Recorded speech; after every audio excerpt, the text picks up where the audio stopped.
Well, hello everyone, and welcome back to another night of Tabletop Thursdays. My name is Gravion, and I'm here with the usual suspects, Zana the Fox, Darking117, and Armored Ukulele. Tonight, we're taking on Scenario 3 of Carcosa in the Arkham Horror card game, Echoes of the Past. I'm going to do a quick intro tonight, so we can kind of get started. This is apparently supposed to be a pretty long scenario, so let's go ahead and get into this. And we'll kind of see how this goes. Your head throbs with a dull ache as you drive through the rainy streets of Arkham towards your next destination. The threat of the stranger looms in your mind, and you find yourself glancing at the often at the rear view mirror.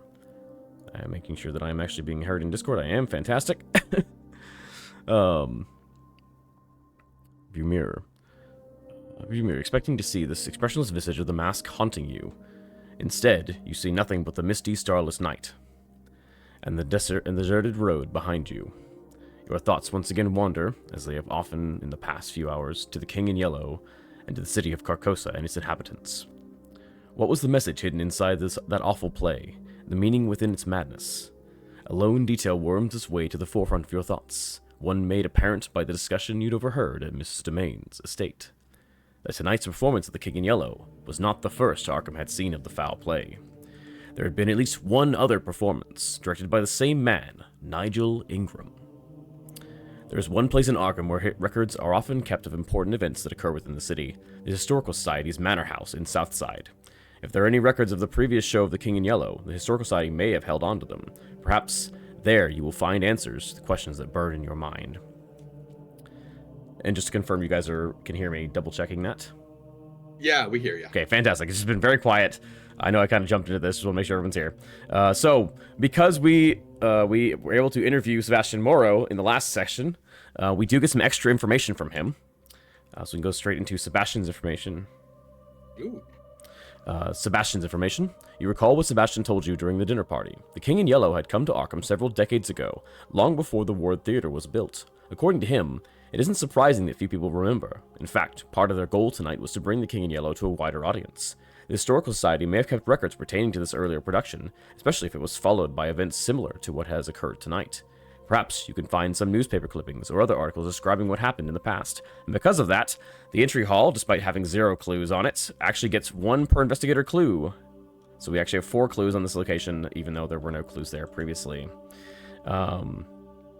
Now, the only other thing to check is we did not flee from the dinner party. We went back inside, and so we do not get the extra action this turn.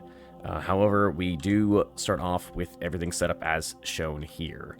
So if we look at the agenda deck real fast, surprisingly, the front doors of the Historical Society, this Georgian Manor, are cracked halfway open when you arrive. Who else could be here this hour? Skip the place 1 doom on the current agenda of the Mythos phase. Forced after 1 or more clues are placed on an enemy, flip those clues to their doom side. Oh, damn. Once 2 per investigator clues have done this, we will advance. And then the act deck, a race for answers. Each of the Historical Society's many rooms contain records and documents that may aid you in your search for answers about the King in Yellow. There must be something here that can guide you towards the truth. And once we have 2 per investigator, 8 clues, we can advance. So our goal is to kill all 3 of these guys, and they are aloof, as fast as possible, and try to gather up as many clues as we can before they turn those clues into doom. Now, they don't actually start gaining any doom on them until the end of the Mythos phase. So we do have some time to start taking them out, but we will want to try to get up there and deal with them as soon as we can. Otherwise, this will begin to advance very quickly. All right, that being said, let's go ahead and draw our hands. We can do our mulligans. Hey, actually, have we sorry. also already... Wait, have we moved the... who's going to be our lead investigator You were right. That is actually something I meant to talk about, and I forgot to do so. Who's going to be the lead investigator?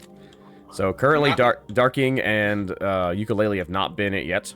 Whoever does it will get the man in the pallid mask as a weakness in their deck for this scenario. Plus 2 shroud for this investigation. Now, note that he's aloof, and he does spawn as far away from all investigators as is possible. And so even if you do draw him, I can still go in and deal with him, because I'm our investigator. Or our primary investigator, at least. I can be the lead. It's fine. All right. That's all you. It doesn't seem like that'll be an issue for me if I draw it. Yeah, Shuffle he's back not a into- big problem if you draw him ever. It's just there are cards that can rip him out of your deck too. I don't know. Yeah, but admittedly, him getting pulled onto the field is not that big of a deal. Yeah, it's actually a good thing for us. Maybe. Don't need that. I already solved that. Wait, Do the mills go back into your deck, or they go to discard? You said which one? The cards we're milling here. Or mulliganing. These mulligans will go back into your deck, but you do so Right. after you finish mulliganing. How do I always pick this card up every single flipping time? That's unfortunate, but I mean, at least it's better to draw it now. So I'm gonna draw, put this back on top, and then it was R, right? Yep. And then Yeah, R will do your old shuffle. I don't know how I managed to do that every I mean, single that's time. not a bad starting hand. I can literally play most of my hand on the first go. And still have resources left over. My God, this is actually a good hand to start. Oh my god, I forgot to change the screen. I've been looking at the starting soon screen the whole time I've been talking. Nice. Yeah, I got a good hand here. I got a good start, actually. Yeah, mine's not How many bad. cards is it you can mulligan? You can mulligan up to your whole hand if you want to. You just only get one Sure. mulligan. Okay. And then shuffle your deck, yeah. So let's see. Alright, that being said, I think we are good to go. Hey, Clouds, welcome to another night of Arkham Horror.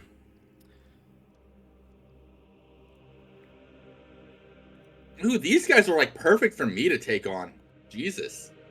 Yeah, they're pretty great. Like, these guys should be pretty easy to kill. They have 3 health, admittedly. It's only 2 fight. But they also do horror damage, which gets them killed against me. True, but they are also aloof, so you have to spend an action to engage them before you can do any damage to them, so keep that in mind. If it's cool with you guys, I have a pretty good hand to get us set up and start gathering clues. So if it's cool with you, I'm going to get going on that to try to get it to deal with this as fast as possible. Okay. So I'm going to... First things first, I'm going to play both my magnifying glasses for 0 actions, because they're both fast and cost 0 now. And fill up both my hands and get myself +2 while investigating. I guess I can just do that because it's not permanent.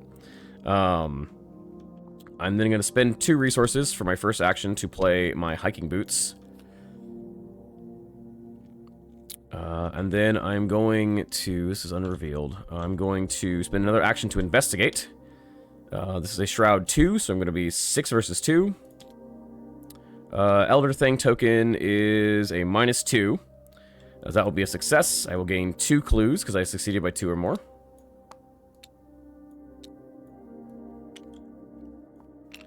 And then I'm going to trigger my hiking boots ability. Oh, sorry, I can't. It has to be after the last clue is discovered. So we're gonna investigate. Yeah. Do we want to investigate again? I can only get 1 clue.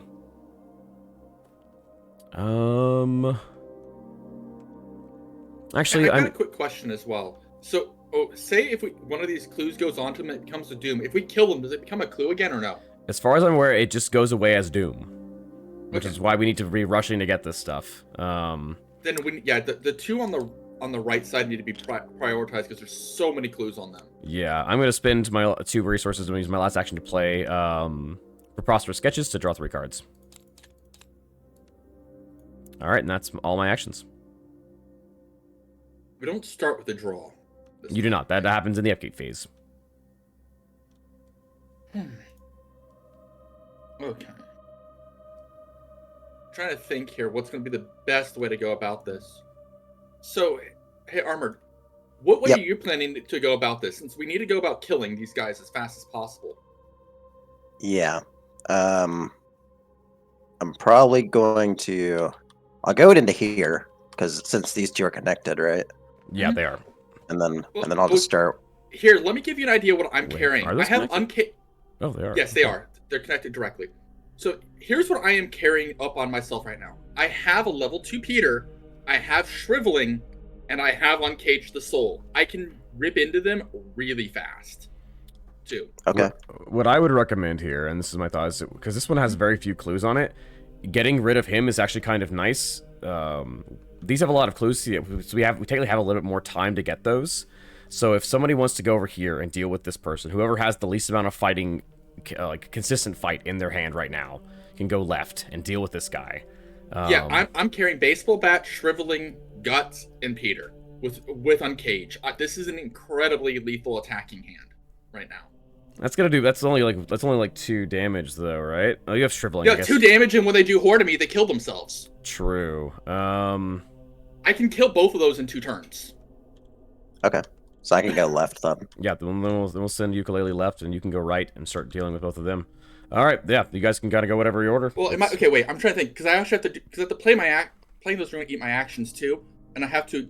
Well, I can engage one of them. He'll attack me with that. I can kill him, move to the other one, and engage. Okay, yeah, I should be able to still do it. I'm just trying to think through.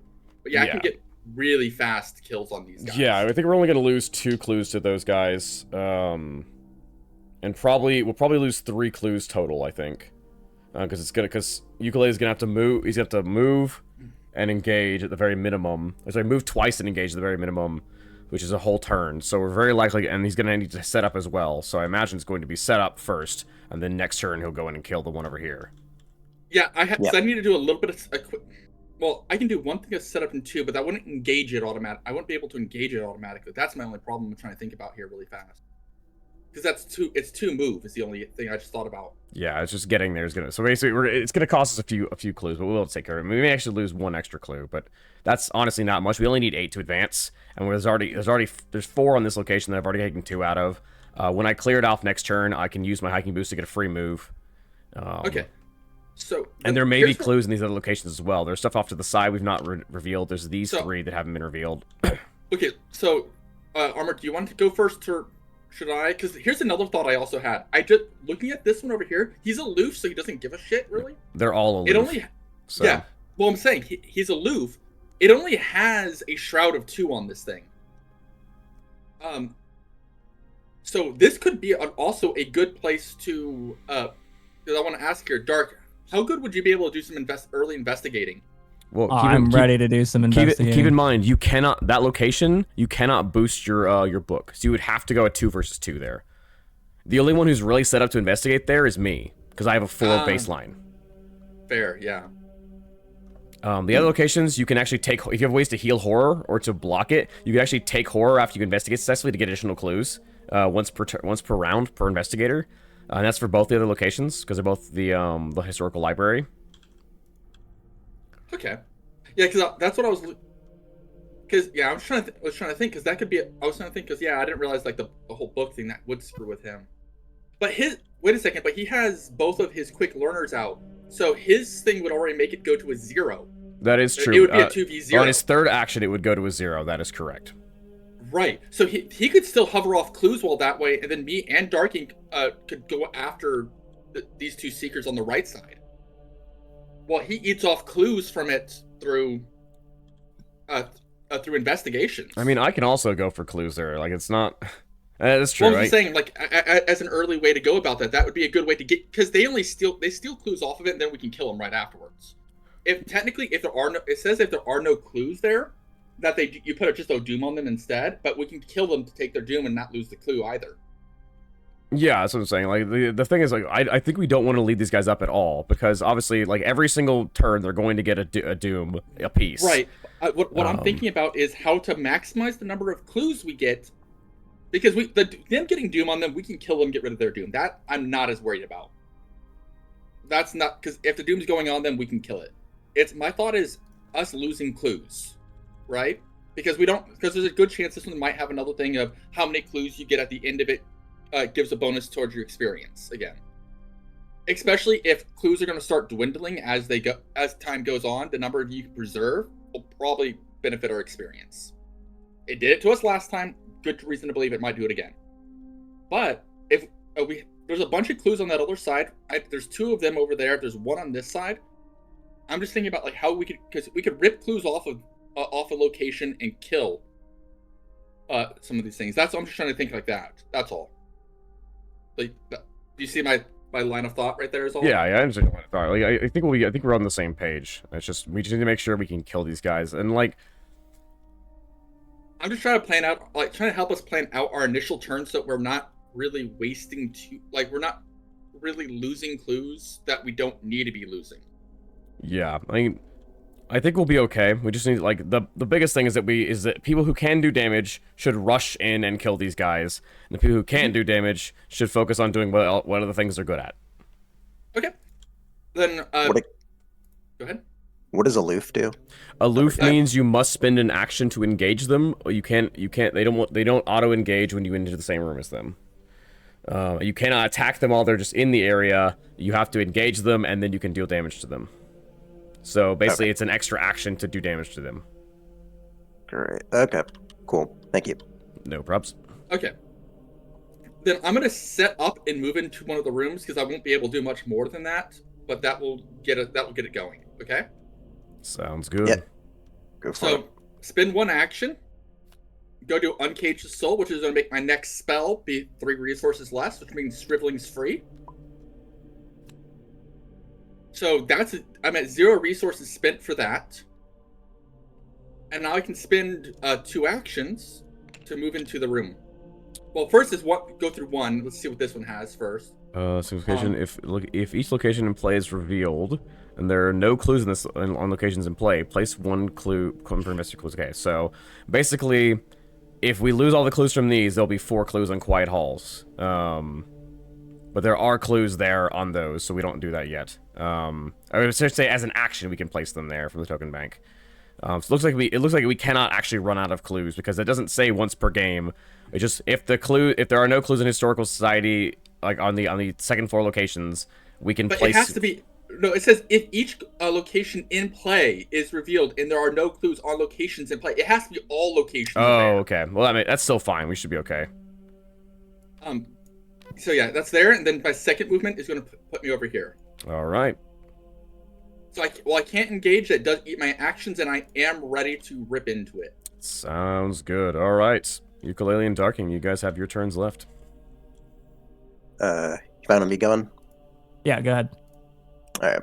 So first turn, fire extinguisher. Get that out. Flip. And then I will action move twice into here. A reminder, you can press F to flip things, so I just saw you right-click the token to flip it. Alright, you're good to go. Darking, you're up. Is this... Alright. Before you do anything... This already revealed? Yeah, the way these things work is if an enemy spawns on them, you reveal them. Sick.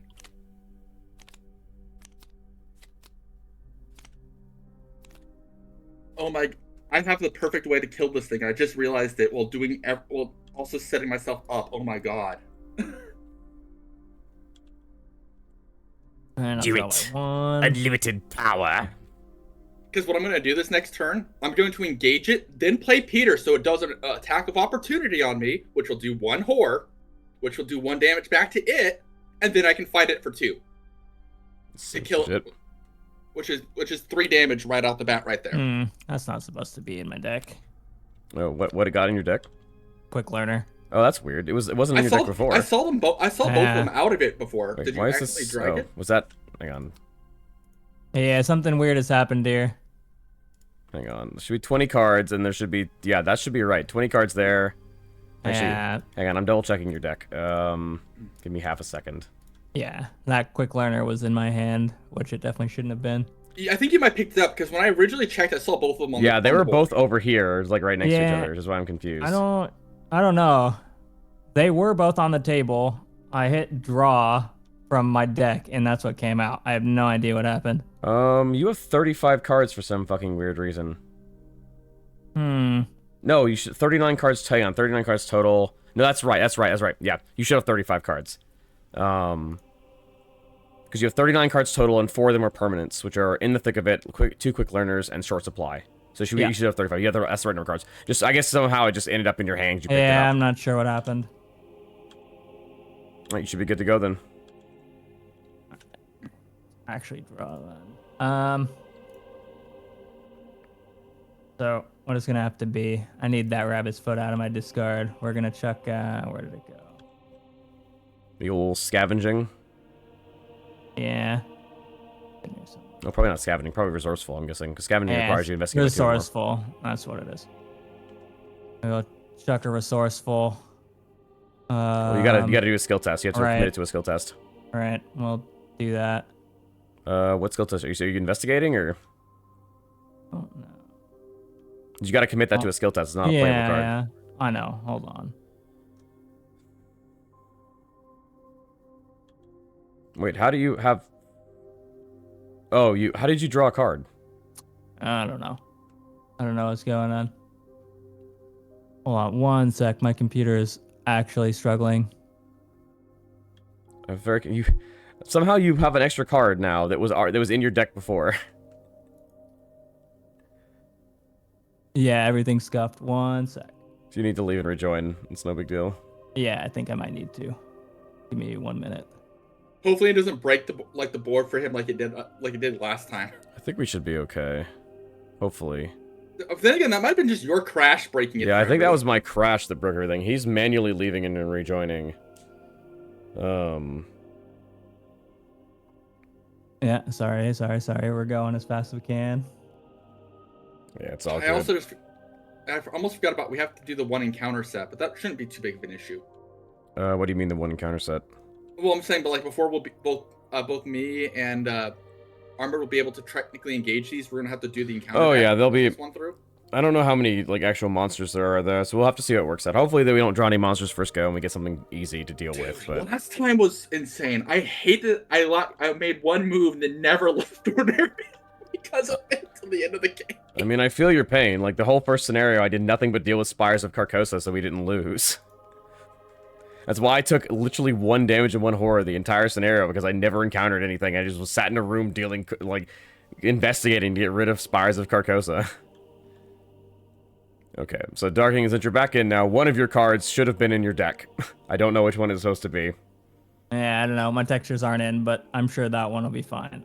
Yeah, just, back in. You don't need to flip it yet, just go there. We'll just shuffle that up. This should be back in your hand for when you need it. Okay. And that is the right number of cards, okay. Yeah, the texture's still loading. Give me 1 second. I've got no idea what I'm looking at. No worries, you're 85% according to my screen, so shouldn't be too bad. Yeah. Gotta love Tabletop Simulator. It's been out for like 15 years and it still sucks balls. But it is versatile as hell. It's one of the only programs that does. Oh yeah, yeah. For what it is, it's amazing. Yeah, for what it is, it's amazing. It's just I wish it ran better.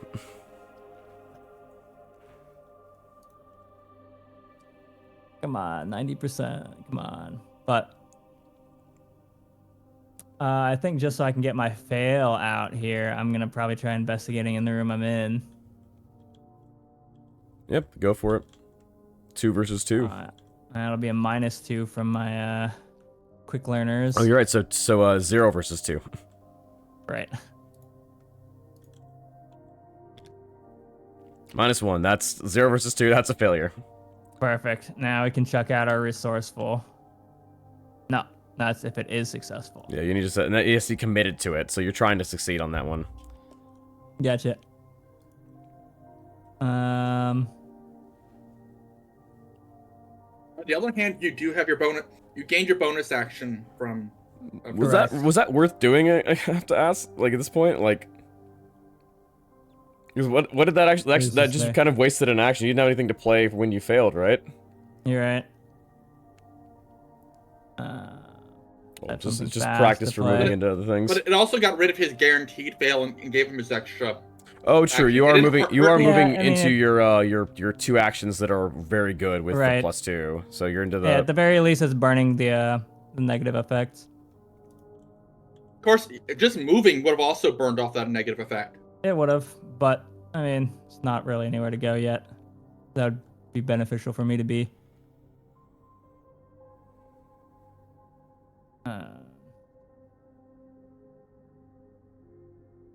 But for now, I think we're just gonna keep searching in the entry hall. All right, 2 versus 2. Unless you have anything you want to play from your hand instead.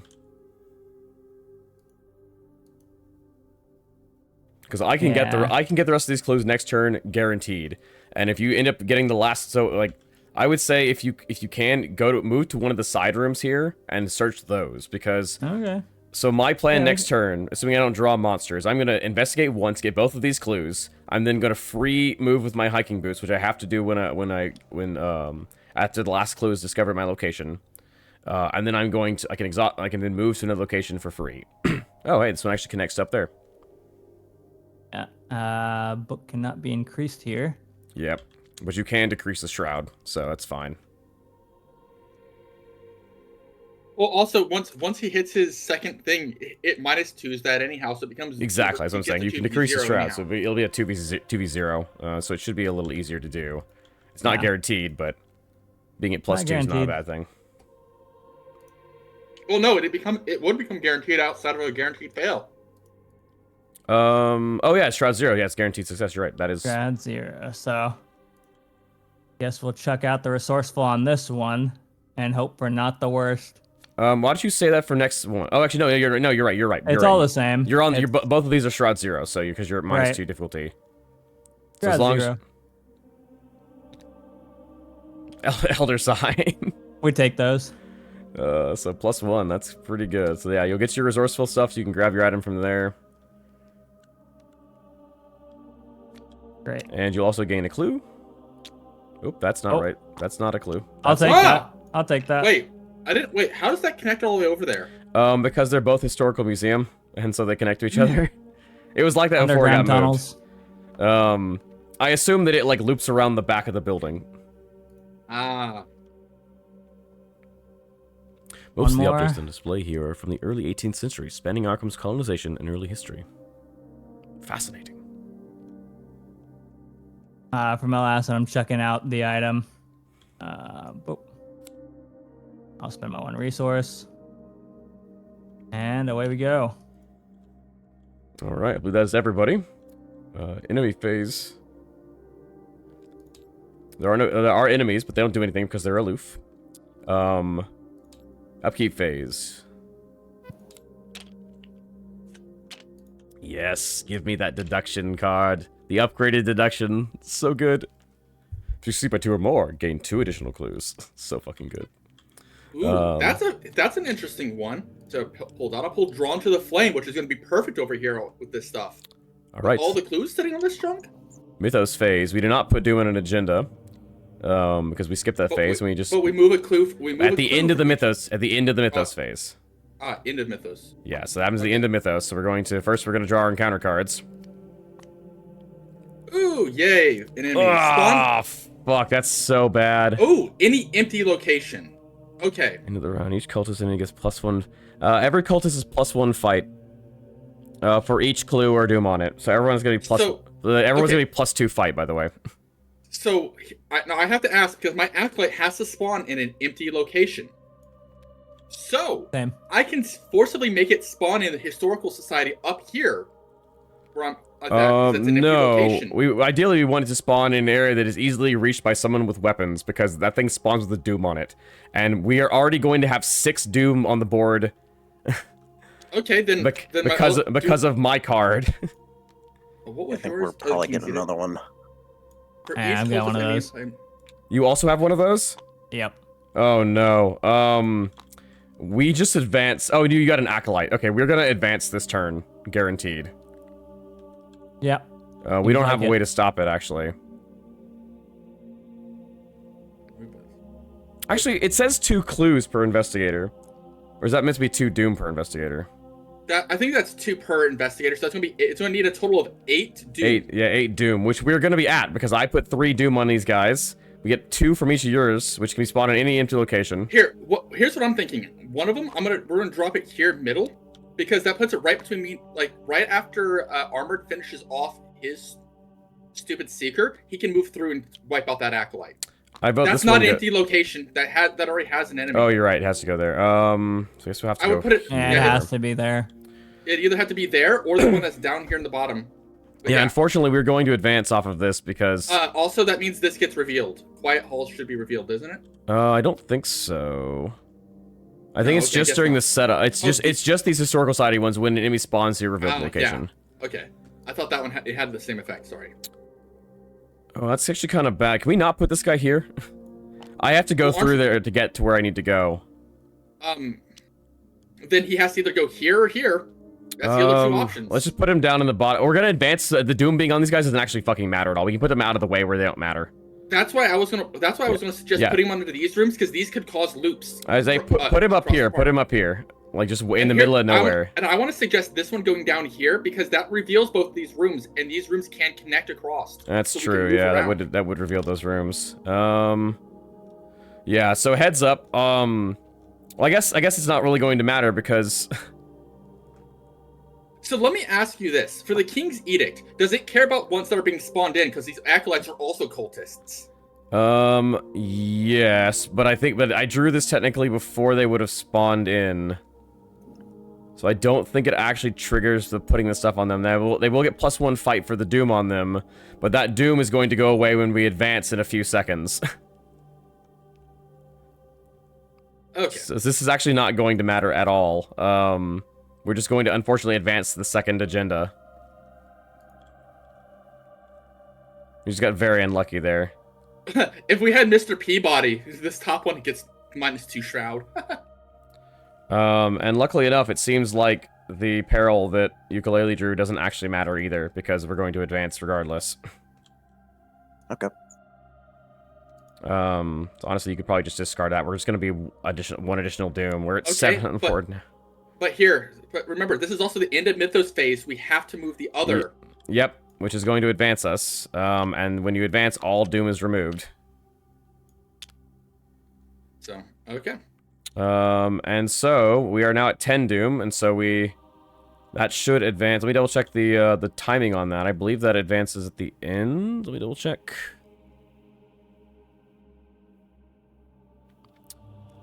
No.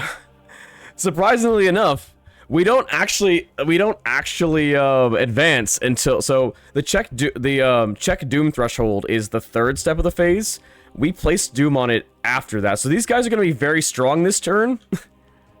But any other doom is not going to matter. What's going to make them very strong? Because this card... I'm trying to read it. You keep moving it. Oh, sorry. This card gives them +1 fight for each clue and or doom on the enemies. So everything is at minimum +1. The Seekers of Carcosa are +2, so they're all 4 fight. That I can probably still handle, because I'm about... the moment I drop down Peter as well on it, I'm going to go to 6 and then using Shriveling. So... That I can handle one of them out still. Put that up there so you guys remember. All right, cool. Is it cool that I go first? I'm just gonna get clues and go. I mean, yeah, that should be fine. I have no issue with it. Go for it. All right. Then we're gonna start off by just investigating 6 versus 2. Auto fail. That's great. We're gonna try that again. Investigating 6 versus 2. That's a success. I succeeded by 2 or more, so I'll get 2 clues, which will drain the clues off of this. And your last clue is discovered. You can move to a connecting location. Yep. I'm going to then exhaust my hiking boots to get a free move. I have to move to a location with clues on it. So I'm going to move over here. And then I'm going to investigate, and I'm going to commit... deduction to this investigation. Now, this doesn't matter because I don't get the +2 from it, but I will be 4 versus 2, and if I succeed by 2 or more, I'll get 2 additional clues. It'll get all the clues of this location. So, fingers crossed. A 0, that is succeeding by 2 or more. I'll get 3 clues, and that will clear out this location. Beautiful. How many clues is that? That is... I have all 8 clues we need. So we can go and advance anytime. I vote we just go ahead and advance to try to get ahead of this. Yeah. I'm just hoping that there's no other effect that comes out of that. Well, we're going to find out. You find a record kept by one of the Society's historians pertaining to the dreadful events surrounding the closing of an old theater in Arkham, the Cedar Playhouse. Though there is no explicit mention of the King in Yellow, you believe you are on the right track. The historian's notes are cut short, and there is a faded handwritten clip page. Flip to the final entry. This matter is too ghastly for the public eye. I am placing the remainder of this record in the hidden library. All further inquiries should be done away from prying eyes. This is a dangerous matter, and not one to be researched lightly. God, I can barely read that. For each historical society location, add 1 per investigator clues to it to its maximum clue value. So that means both of the.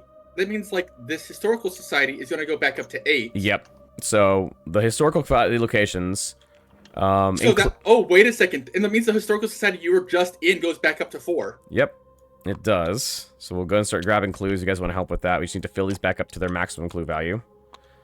Oh, thank you for taking those. I've gotten those together to put on this one, but okay. Okay.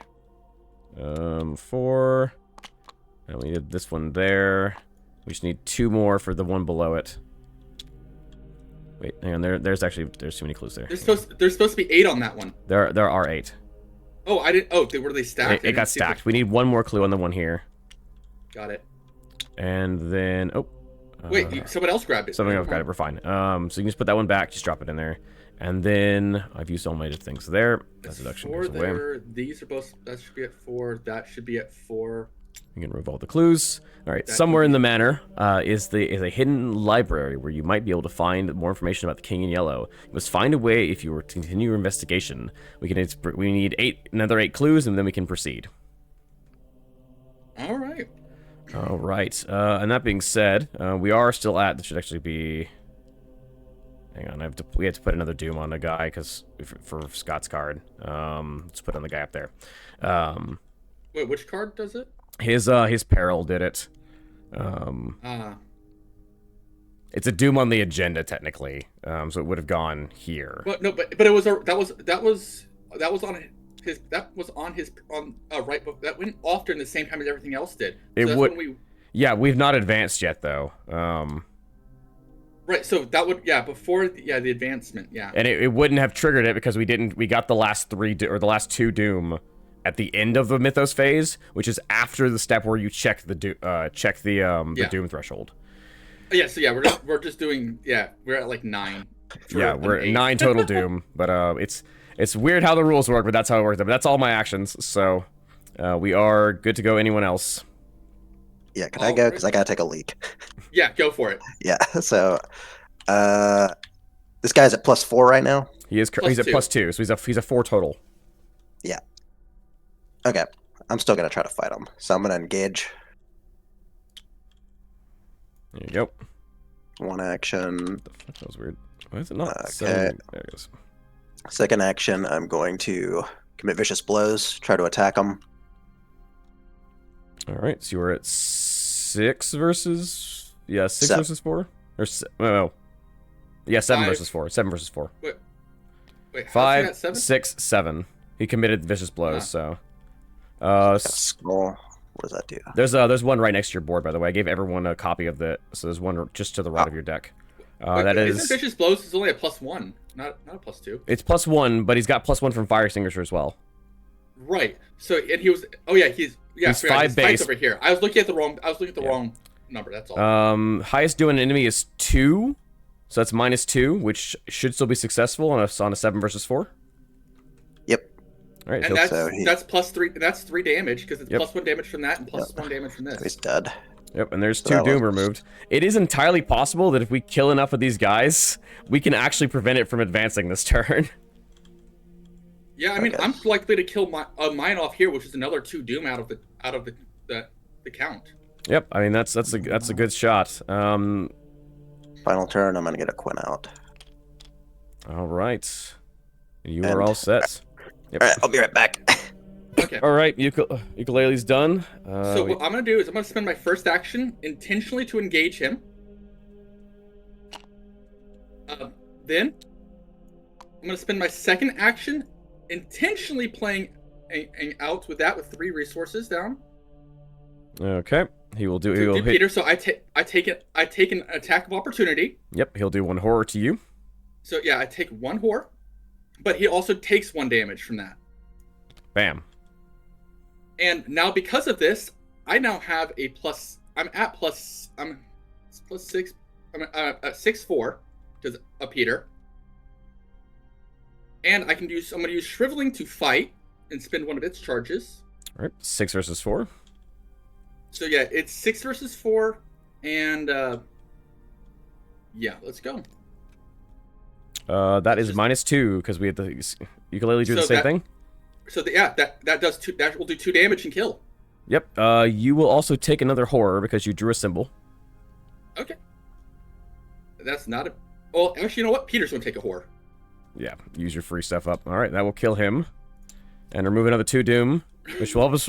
Which means we're not going to advance this turn. Let's go. Holy shit. And that's my turn off of that. So there we go. All right. And Darking, you are up. Oh boy. Oh, I've got more stuff to hoover up here, but And next turn I planning on killed the doing that. next one.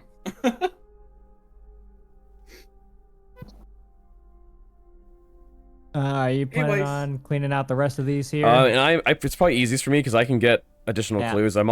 Actually, no, it's probably easier for you because I don't get any of my bonuses on these investigations. Okay, so I'll go for them then. I'm probably gonna move into. Gosh, I need to move somewhere else. Excuse me. So let's go ahead. Well, We so will that's actually going to be a investigate. connected room. You'll be able to go into this room up here. Yeah, but I don't know if I want to go there. Is the problem? Why Because it has not? the same effect this one does, where I don't get I can't get my bonuses to when I'm investigating. So like these kind of rooms are great for Darking because he reduces shroud, and I don't have flashlight to reduce the shroud on stuff, which I can get them admittedly. I just need to. I think it's still in my deck. I just have to draw it. Actually, is flashlight in my fucking deck? I don't even remember now. But yeah, I'm gonna go ahead and I'm gonna investigate here. I am going to It is. commit a take heart here. Does fail. I will draw 2 cards, gain 2 resources. Because Nice. why not? So that's going to be a 0 versus 2 right now. Technically, it's a 2v4, but yeah, or a 4v2, yeah. But Yeah, however you want to look at it. Wait, what makes it a 4v2? he's got +2 difficulty because it's his first action of the turn. So it Yeah, becomes so a he shroud go- 4. So it's Oh, 4 yeah, it's- shroud versus his 2. Yeah, it's Correct. 2v4 plus. Or 2v4, yeah, sorry, it's backwards. Yeah, however you want to look at it. That's still It's a failure regardless of what, so yeah. you needed a +3 or +2 to be able to pass, so you will Correct. fail and your take art will get effect. Nice. And so will the rabbit's foot. So I'll be drawing 3 cards here. And resources, 2 resources. Nice. Just take a quick peek at what these 3 cards are real quick.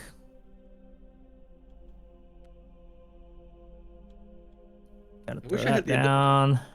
I wish someone could forcibly make me be moved to another room Into my so that threat I could area. easily just do the same trick I did before, or to kill this other one really quick. But That is unfortunate. That is unfortunate. I hate to say this, but I think you should use 2 actions to get rid of it, and then I use was your last. planning on it. Because Yeah. that card, I have watched that card fuck over Stella players in so many scenarios. And then you still got Yeah, well. your extra action, which is still -2 shrouds, so you can guarantee get at least 1 clue. Yeah, so we will do that. Let's see. Anything I can... Yes. Oh. Alright, let's go. That's a success. Hey, alright. And what was the tap button? I'll go by ahead the and I'll way? check this out too. tap is I'll E. throw And tap is Q. a fast look what I found out there. You did not fail that test, though. Oh, no, I didn't fail it. I'm sorry. There's a different one. Let me do something when I succeed. Nah, this one. This is that's a talent. Talent can't be played right now. Yep. Pull it out That's real fine. fast. No, pull it out real fast. Which card are you talking about? Yeah, you have to. That's an asset. Right. So you'll have to have Right. played that one down, and then trigger it on its effect. Can't do that right now. Anyway, that's it for me. All right, that is everybody's turn, I believe. Double checking it now. Yes. And so we will move into the enemy phase. The enemies that can attack are not going to do anything. Nobody has anything that it moves them. And so we're going to move into the upkeep phase. This card is removed and goes to the discard pile, so they're no longer getting bonuses to their fight. And we'll move into the Mythos phase. All right, going through this in order. Place 1 doom in the agenda, which we were skipping. Yeah, we skipped that. We'd pull our deck for this. Well, before that, we checked the doom threshold, which is currently not at 8. We were only at 5, and so we were fine there. And now we can draw our cards. Okay. So mine is locked door. So that goes on your location. Attach your clue with the location with the most clues and without a locked door attached. Actually, the attached location cannot be investigated. I was thinking I would love to throw it over here on where this dude is. Yeah. Actually, why don't you put it on Because it prevents investigations. That's it does. The issue is that one can get a -2. Actually, yeah, that's probably not bad. Yeah, put it up there. Just toss it up there. Because the way to remove it also requires a fight of 4. Yeah, or an evasion of 4 to pick it. Mm-hmm. So yeah, and technically, Daniela or here was Ukulele or Stella or Darkin can get rid of that pretty easily. Hell, even you have 4 evasion. You could pick that lock without too much trouble. The only one who can't do anything with it is me. I take it back. I currently have, technically, I have 4 evade with my boots, so I could probably pick that as well. Yeah, so we all have the ability to get rid of it, and that puts it away from anything, so we don't really have to worry about it too much at the moment. All right, I got apparel. I cannot do one of those, so I will take this and send that away. That sucks. He got the cult search. If there is a cultist enemy in play with doom on it, move all doom from each cultist enemy to the current agenda. This effect may cause the current agenda to advance. If there are no cultist enemies to play with doom on them, search the encounter deck with the discard pile. Yeah, so we just move all of the doom. It just means we can no longer remove doom from enemies and get it off the board. That's fine. Because remember, at the end of this, they're about this one up here is about to regain a doom, and I'm going to remove that off of it anyhow. Yeah, it just is means we have now a permanent stuff there, which kind of sucks, but here's the thing. What? Ooh, wait a second. If we remove it off of this, is there a way for? Well, once we move it off this guy, there's no one who's going to be getting. Yeah, they'll cycle back around, and they maybe I think. They'll cycle back around as we reshuffle the encounter deck, but that's still a ways away. So we'll have to worry about. So we have a little bit of burn time. We will have some breathing room unless other things come out that require that, which as of right now, so far, no. Darking, have you drawn your card? Like we might have to worry about alcohol. I ain't done nothing. I'm sorry. 1 sec. You're good. No. Sorry, not that draw card. Your encounter card. I haven't done nothing. And his is also Haunting Shadow. He either has to spend a clue or take 2 damage. Can't discuss it though because it's a peril. You can read it out. He just can't ask for help on it. So, he took 2 damage. All right, that is all those cards taken care of. That was actually a much better turn than last time. We did get some permanent doom on this agenda, but it's not as big of a deal. Into the Mythos phase, this guy will pull a clue and put it on him as a doom. Mm-hmm. I'll remove that from him soon. I'll remove him out of the game soon. Cool. That is not bad though. So we're moving on to the investigator phase. Who would like to go first? Well, I mean, I can take my whole thing of just getting. Oh yeah, because that came up. Yeah, I can kill 1 whore. Yeah. So what I can do is I can move up and just get him engaged and do 2 damage onto him, so that when it comes to enemy turn, that he kills himself. Yeah, I'd say go for that. If you're welcome to go first, unless anyone else has anything they want to urgently do. So, Darking, anything you want to do immediately or no? Not immediately. Ukulele, you? I didn't hear anything from you. Go ahead. I'll go right after you, though. So I'm going to move up, spend 1, and engage. And then I'm going to spend 1 and 1 here to go ahead and to fight him. 6 versus 2. Yeah, that's fine. You're good. He doesn't have any bonuses anymore, so. Yep. So that puts him 2 damage, and that means on enemy phase he kills himself. All right, that's your turn then. Ukulele, you want to go? Yep. 1, 2, 3, and turn. He engages on you. Yep. All right. Darky, would you like to go first, or shall I? Go ahead. Okay. Well, I can't boost myself on this, so I'm only gonna be 4 versus 2. I don't want to get out of here. I don't have deduction to give myself additional clues. Ooh, hang on. Actually, this is not gonna... I don't actually want to do that. Because yeah, to get to anything that really you could really do a lot on, it's going to take 3, well, all 3 of your actions to get to. Yeah, I will. It'll only take 2 actions for me. I'm gonna spend my first action to play a lucky cigarette case, because I get a bonus clue for succeeding by 2 or more. Well, no, I'm saying to move to anywhere, because you would have to go 1, 2 to 3 to do like. Yeah, well, ideally I would want to get these clues cleared off, and then get a free move to where to a place with clues or an unrevealed location. Yeah, I just knew since that you couldn't boost book there that. Yeah, it's kind of sucks, but we're gonna go and try 4 versus 2 anyway.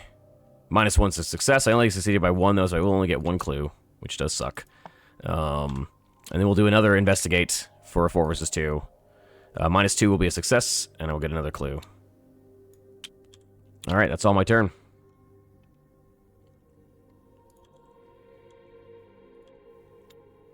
All right.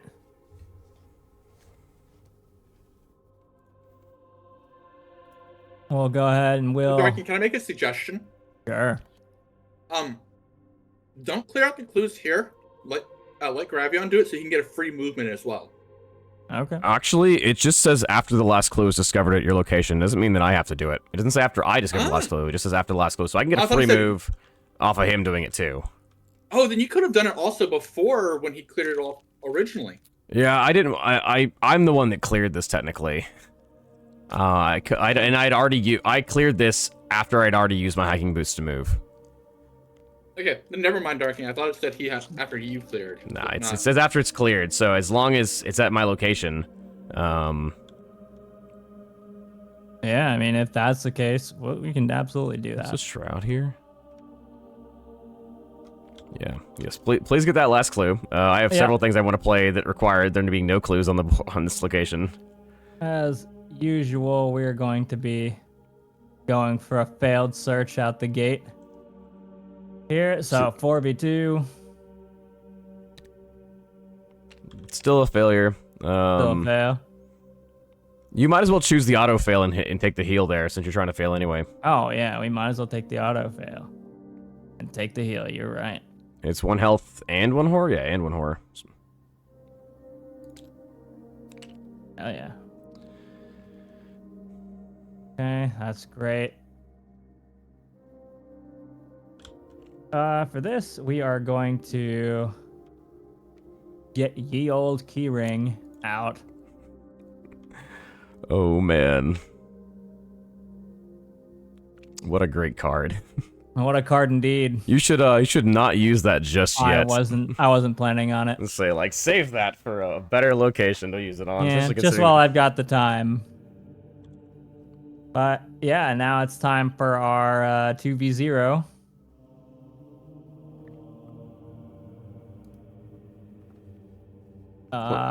So you might as well just go for it. Yeah. That is going to be a -2, I believe. Yes, -2, which is still a success. Still a success. Yep.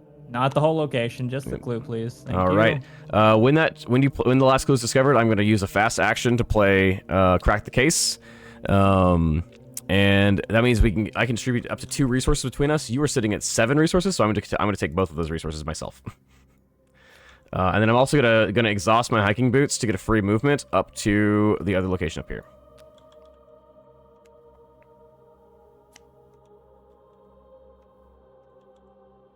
Killing it. Yeah. All right, that's all I wanted to play. You still got your last action too. Do I actually get that? The Elder Sign is in place of the additional action, I think. No, it's not. That's just what that says there is just that's what your Elder Sign effect does. It doesn't remove your. It's not in place of your skill. Oh, got it. It's not. You get that instead. No, it's just explaining what your Elder Sign does, what you drawing the Elder Sign token does, which is because it does a different thing for every investigator. Got it. For example, mine is is +2. I may instead choose to automatically fail to draw 3 cards. Daniela's is +1. If you were attacked by enemies around, you automatically succeed instead. And then Agnes's is you get +1 for each horror on Agnes. I think I'm just gonna start moving. I'll come over here. Are you gonna go that? Why not go to Historical Society up here? Because that's also He's got connected. it, Cup. Well, it's another one of those ones where you making it a Shroud 0 is Yeah, where you're gonna have a stronger benefit If you because he can't. insist. it's gonna make Use more shit on it. and we know you've got the look what I found, so you could like literally like your first fail of the turn, you could literally get 2 clues off of this location. Yeah. All right, I believe that is everyone. So we'll move into the enemy phase. There's so this enemy will swing at Ukulele, doing 1 damage. Yep. I'm gonna tank that, and then that's gonna kill him. Yep, be gone. And then that enemy will do nothing because he's just sort of sitting there in that locked room. That was also a beautiful way to do it because the room he was in gave it +1 fight and +1 evade. Yeah, that's true.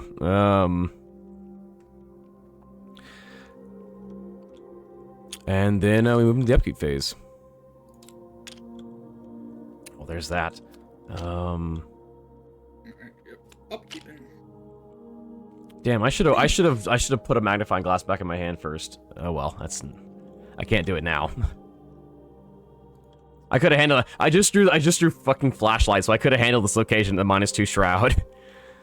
But I had to get rid of a magnifying glass to do that. But if there's no clues, I can put it back in my hand and save it. What'd be nice about that is if you'll be able to get down to Historical Society down there as well and eat that through that. Yeah, there are other ones. I just have to make sure we get. I remember to put it back in my hand when we run out of clues at this location. Or to burn through like the libraries if you get over here, because that'll make them just 1s for you. All right, Mythos phase. We don't put Doom on the agenda because that's how this is telling us to skip that phase. We are not enough Doom to advance. Oh wait, enemy phase. This thing hit itself and killed itself too. We forgot to do. Oh yeah. I forgot you had one as well. Yeah, that'll kill itself as well. So we're down to only 5 Doom on the board. You'll take your horror as well. Remember. Yeah. Well. You yeah, can't place it yeah. on Sylvester because it won't trigger your ability if you do. Right. All right. Yeah, I was like, oh yeah. I remember. So technically, we draw cards in investigator order, starting with the lead investigator, and then going. Agent of the King. Oh fucking hell! Just clues. He's gonna spawn on Parade you. has the most clues. Well, he has. It's just that's just his parade. He didn't have a spawn, so he's still gonna spawn engaged with Ukulele. Then we go clockwise from there. So I'll grab one. I got another locked door. I'm gonna put the locked door fucking here, I guess. Yeah, because that's gonna take you guys the longest to move to it, and we have. It's the farthest away. To breaking through it. Zano, you draw your card. The cult search. We don't have any to do with that. There is I a know cultist in play, but it doesn't have any Doom on it. So yeah. Doom search the there counter a deck and No. So you only do it if there are no cultists. So if there is a cultist ending in play with Doom on it, move all Doom from each cultist enemy onto the counter journey. Yeah, but there are no cultist enemies. Enemy with Doom. With Doom, search the encounter deck and then discard part for a cultist enemy and draw it. You know what you should draw? Okay. I know exactly what you should search this for. It's this acolyte right here. He'll spawn with the Doom, and you'll place him somewhere on the board that's open. I vote we put him right here in the entry hall so the Daniela can kill him.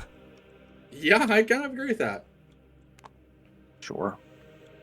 And then Darking, you'll draw your encounter card.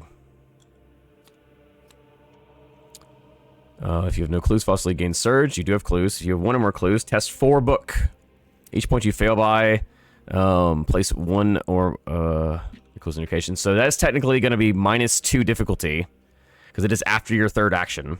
Yeah, true. Actually, no, it is not after your 3rd action. It is before your 1st action. So it's gonna be +2 difficulty. So it's difficulty 6. Wait, Mythos is. I thought Mythos was the end after player. Mythos is the first phase of the game. You skip it on the first turn.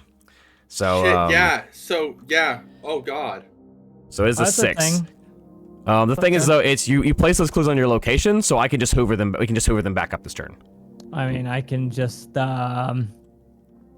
out a neither rain nor snow, cancel the effect. That's true. You could just do that if you have one. You need to commit it first though before you draw the token. Yeah, I'll commit it first. Why not? All right. So you're at +3 anyway.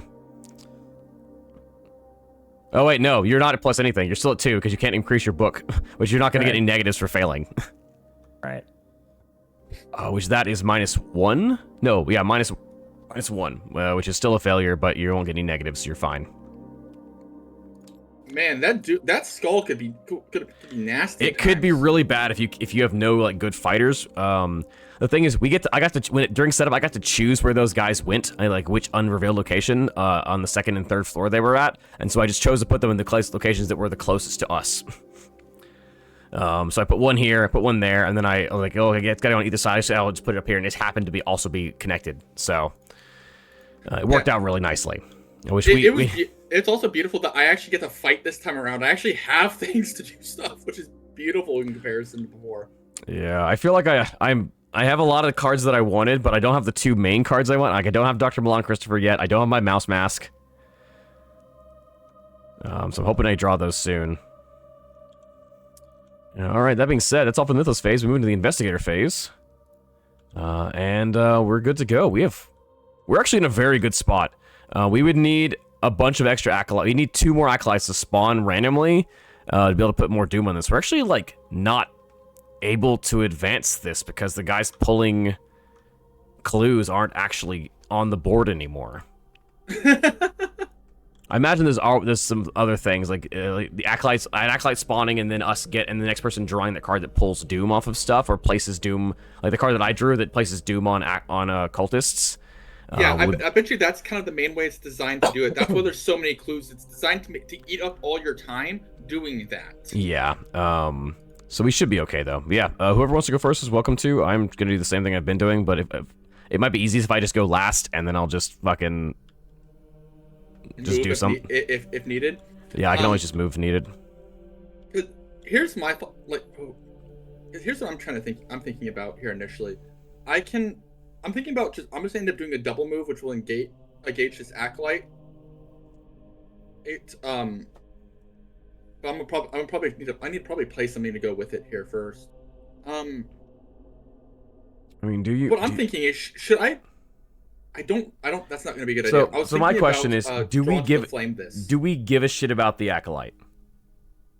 Well, the whole reason I was gonna try to work on opening up this area so that true. That actually is probably a good plan. And I the moment I said that, I realized, yes, we do care about him because there's cards that can put doom onto him. So we should probably be killing all the cultists we come across. Yeah. So that was my thought. Was I'm gonna be trying moving over here to deal with the acolyte. Kind of how the same way armored ukulele is gonna move through and kill this acolyte. But that's pretty much my entire plan on that one here. The only other thought I had for this, I mean, it's moving over to and then fighting, I guess, would do that. Yeah, because he'll engage in you automatically when you move in the same room. Do I really want to waste my, like, shriveling feels like a waste on him almost. Honestly, it is. One health. It is a waste on him, but at the same, so if you have other things you want to do, like if you want to move somewhere else and try to investigate stuff, or let me ask you about this: if I used painkillers, do I have to have health I need to heal to utilize it? It says let me see the card. Supply, exhaust painkillers, and take 1 whore, then heal 1 damage. Because here's how it's written. I don't. You know, I'm gonna ask the Mythos Busters Discord. I'll ask the rules discussion for painkillers. Because it looks like hey, pay these costs, then you can do this action. And also, do I have because otherwise, what I could easily do, which would be a beautiful way to do this, I could go painkillers, move 2 over there, and then quick action it to kill them. You could, yeah. I'm checking to see if that works. Generally the rules discussion is pretty fast. The Mythos Busters Discord is great for all these kind of questions. So, we'll have you hold off on going until I get an answer on that. Okay. And then we'll let somebody else go, and we'll kind of work that way until I can get a response here, which should be pretty quick. Because yeah, that's my thought process, and just a way to kill him off really fast without actually having to take health damage from him. Especially because I could just dump that onto Peter Or no, I couldn't dump that on Peter. I'd have to take it through myself to be able to do the damage.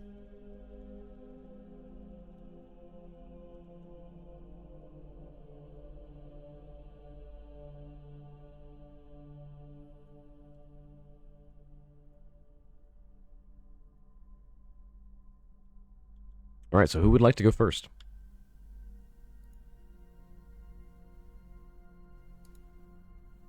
Armor, do you want to go first? Because you have a clear set. You have a clear set of actions for yourself. Maybe I'm not really actually sure what I want to do because the guy on me is kind of difficult for me to Oh take yeah, out he right has now. Agent of the King on him right now. Oh yeah, Yeah. you do have that. And he's at a +1 because of the location I'm at. So it's like at a 5v6. So I'm likely to not be able to succeed. Yeah, I Why don't unfortunately you try- can't help you with that. Oh, he's also you only have a 2 for evade, so that's not really evading a him's good not- option there either. Yeah. Yeah, he needs to deal damage to him. Fuck. I might just if I move that drags him with me, right? It will drag him with you. Yes, you'll pick up the acolyte as well, but Yeah. he will attack of opportunity for moving. Yeah. And that's a lot of damage to come off of him. It is. Yeah. He But- could soak some of it on Aquina. Yeah, that's what I'm thinking. I might need She to. can still do her damage back even with attacks of opportunity. You won't get your ability though, which is the downside. Yeah, but it'll be easier for me to fight him over there. Yeah, especially because right now he's a 5-3. That's brutal. Yep. Well, I guess while you guys are discussing, I'm gonna go ahead and take my turn because I have an idea what I want to do. I'm gonna spend 2 actions to move here, and then I'm gonna investigate at a 6v3. Actually, don't want to commit to anything to that. You know what? I kind of want to replace this card. We're gonna commit perception to that. And make that a an 8v3. -4 is a success. I did 4v3. I did not Because succeed that? by 2, which fucking sucks actually. Yeah. That's some. That's good that you actually that you did commit that then. Yeah, but I was wanting to fucking get a bunch of my Would bonuses you rather here. have failed? No, I'm glad I got the clue. At the same time, like I missed out on drawing an extra card and getting an additional clue. All right, there's my whole turn. That's a terrible turn for a fucking clover. All right. I guess I'll go next. So I'm gonna move, which will activate that. This guy will attack me. Okay. Let's see here. So I would reflect 1 towards him. Yep. So she will guaranteed take a horror Yep. But not what I meant to do. to exhaust her. Yeah. Okay. Okay, so there's at least 1 horror. And then I'm probably gonna split the 2 horror between me and her. That way I can at least still have her for another round. Okay, Yeah, so that was round 1. Now I will just straight up attack. Let me see if there's anything that I I'm want to just use. doing this so I can actually see your clues Oh, because You if you need to know the if we- total, you can look up here next to the act deck. well, There's no, a- because if the agent of the king gets evaded, such as if he ever uses fire extinguisher's effect, his hunter is going to make him chase the person with the most clues. Oh, yeah, makes sense. Hence, I'm trying to make sure we know where that is so we can try to control that at best as possible. Which enemy has the most doom? Your acolyte equipped to you. Oh yeah, that's so that's- -1. You're good. -1. Okay, still good. Okay, so that's 2 more damage. Yep. Okay. He's got And 1 health then- left. I'll do 1 more attack. Another Again, -1. killed him. Nice. Is he victory points? He has victory points. I'm trying to see if we can get it. Hang on, let me. Here, I'll put him up here. I think last time we put it up here, it didn't take these off. It did not take them off. Yeah, we had to manually move them. Nice. That is all of your actions, I believe. Yep. But yeah, that was the biggest bastard. And then that dude's gonna suicide on you. Yeah, he'll anyhow. kill it. He'll suicide on you afterwards. Yeah, he'll break himself upon your body. Cool. That's great. All right, we got 2 people left. Which of you would like to go first? Well, I can't yet. Oh yeah. Still waiting. Let me double check that ruling. No response yet. If they don't have an answer, I have another option set I'll take. But by the time let Darkin go, and if we don't have anything by then, I'll take an alternative set of actions. Cool. Sounds good. Great. We're gonna keep slurping up the damn clues. First attempt. 4v2.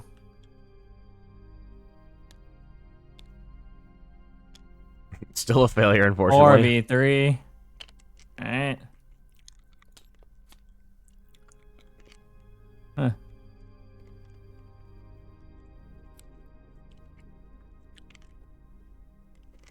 And now is your chance to use Look What I Found. Ah, you're right. Now is the chance to use Look What I Found. So let's do it. That's 2 Cover resources. That's okay. And you'll get 2 clues. All right, the jury is in, and that is if you don't have damage, you cannot heal it, and you can't activate abilities whose effects don't do anything. So you cannot use painkillers unless you've taken damage. That seems reasonable. Yeah, that's what I was wondering, because I know I've seen like a bunch of different games have different rulings with that, so I was like, okay. Yeah, it makes sense. It makes like what you're saying makes sense. I think it's because of how it is worded. It's just not going to work that way, unfortunately. Yeah, because the main reason I was looking at it was like, hey, pay this cost, now you can try to do this action. That's why I originally looked at it, because that's how it's written in like Magic and a bunch of other things. So that's why I wanted to verify first. All right, Darky, you got 3 actions left. Second action, I'm gonna purchase a scavenging. Get it out there just to have it. Oh, it's an asset, so you'd play it over here, right? Over there. Okay. Wherever. Yeah, it just goes in your empty slots, and you just spend your resources to do it, which you already have. Yeah. Man, so it'll stay out because it's an asset. You can see in the top left corner. It'll stay on your field while it's active. It's not a card you play down and get rid of it. And so when you investigate by 2 or more, it'll just trigger automatically, and you can pull items out of your discard pile. All right. Number 3. Just realized that's a different scavenging card than what I have. It does the same thing, but the art is different. Yeah, it's a little bit different. Number 3, we are going again. This time it is, in fact, the other way around. It is 4v2 in my favor. Well, no, it should be 2v0. Yeah, it's 2v0. 2v0. Because it's reduced thing, which is, that's still going to be -1, but that's still a success. You don't succeed by 2 or more, but you will succeed, and you'll get your clue. That's okay. We've got one more go at it. Do you want to go ahead and hold off on doing that last action? Because we can advance now. We have enough clues. Sure. Let's All advance right. and see what happens. As you rummage through a desk drawer, you are startled when you hear a voice behind you. Excuse me, can I help you? You are relieved to find the voice belonging to a thin elderly man wearing wide-rimmed glasses, a member of the Historical Society, no doubt. You explain to him that you are searching for a hidden library somewhere in the manor, though you purposely leave out why. He introduces himself as Mr. Peabody, the Historical Society's curator. I'll help you find what you're looking for, he explains, but only if you tell me what this is all about once we get there. You hope it doesn't come to that.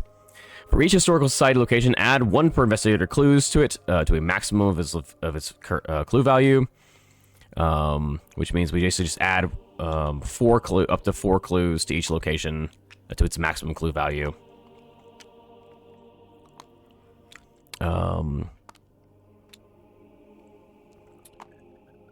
Choose investigator to take control of the set-aside Mr. Peabody assets and put the set-aside hidden library location into play.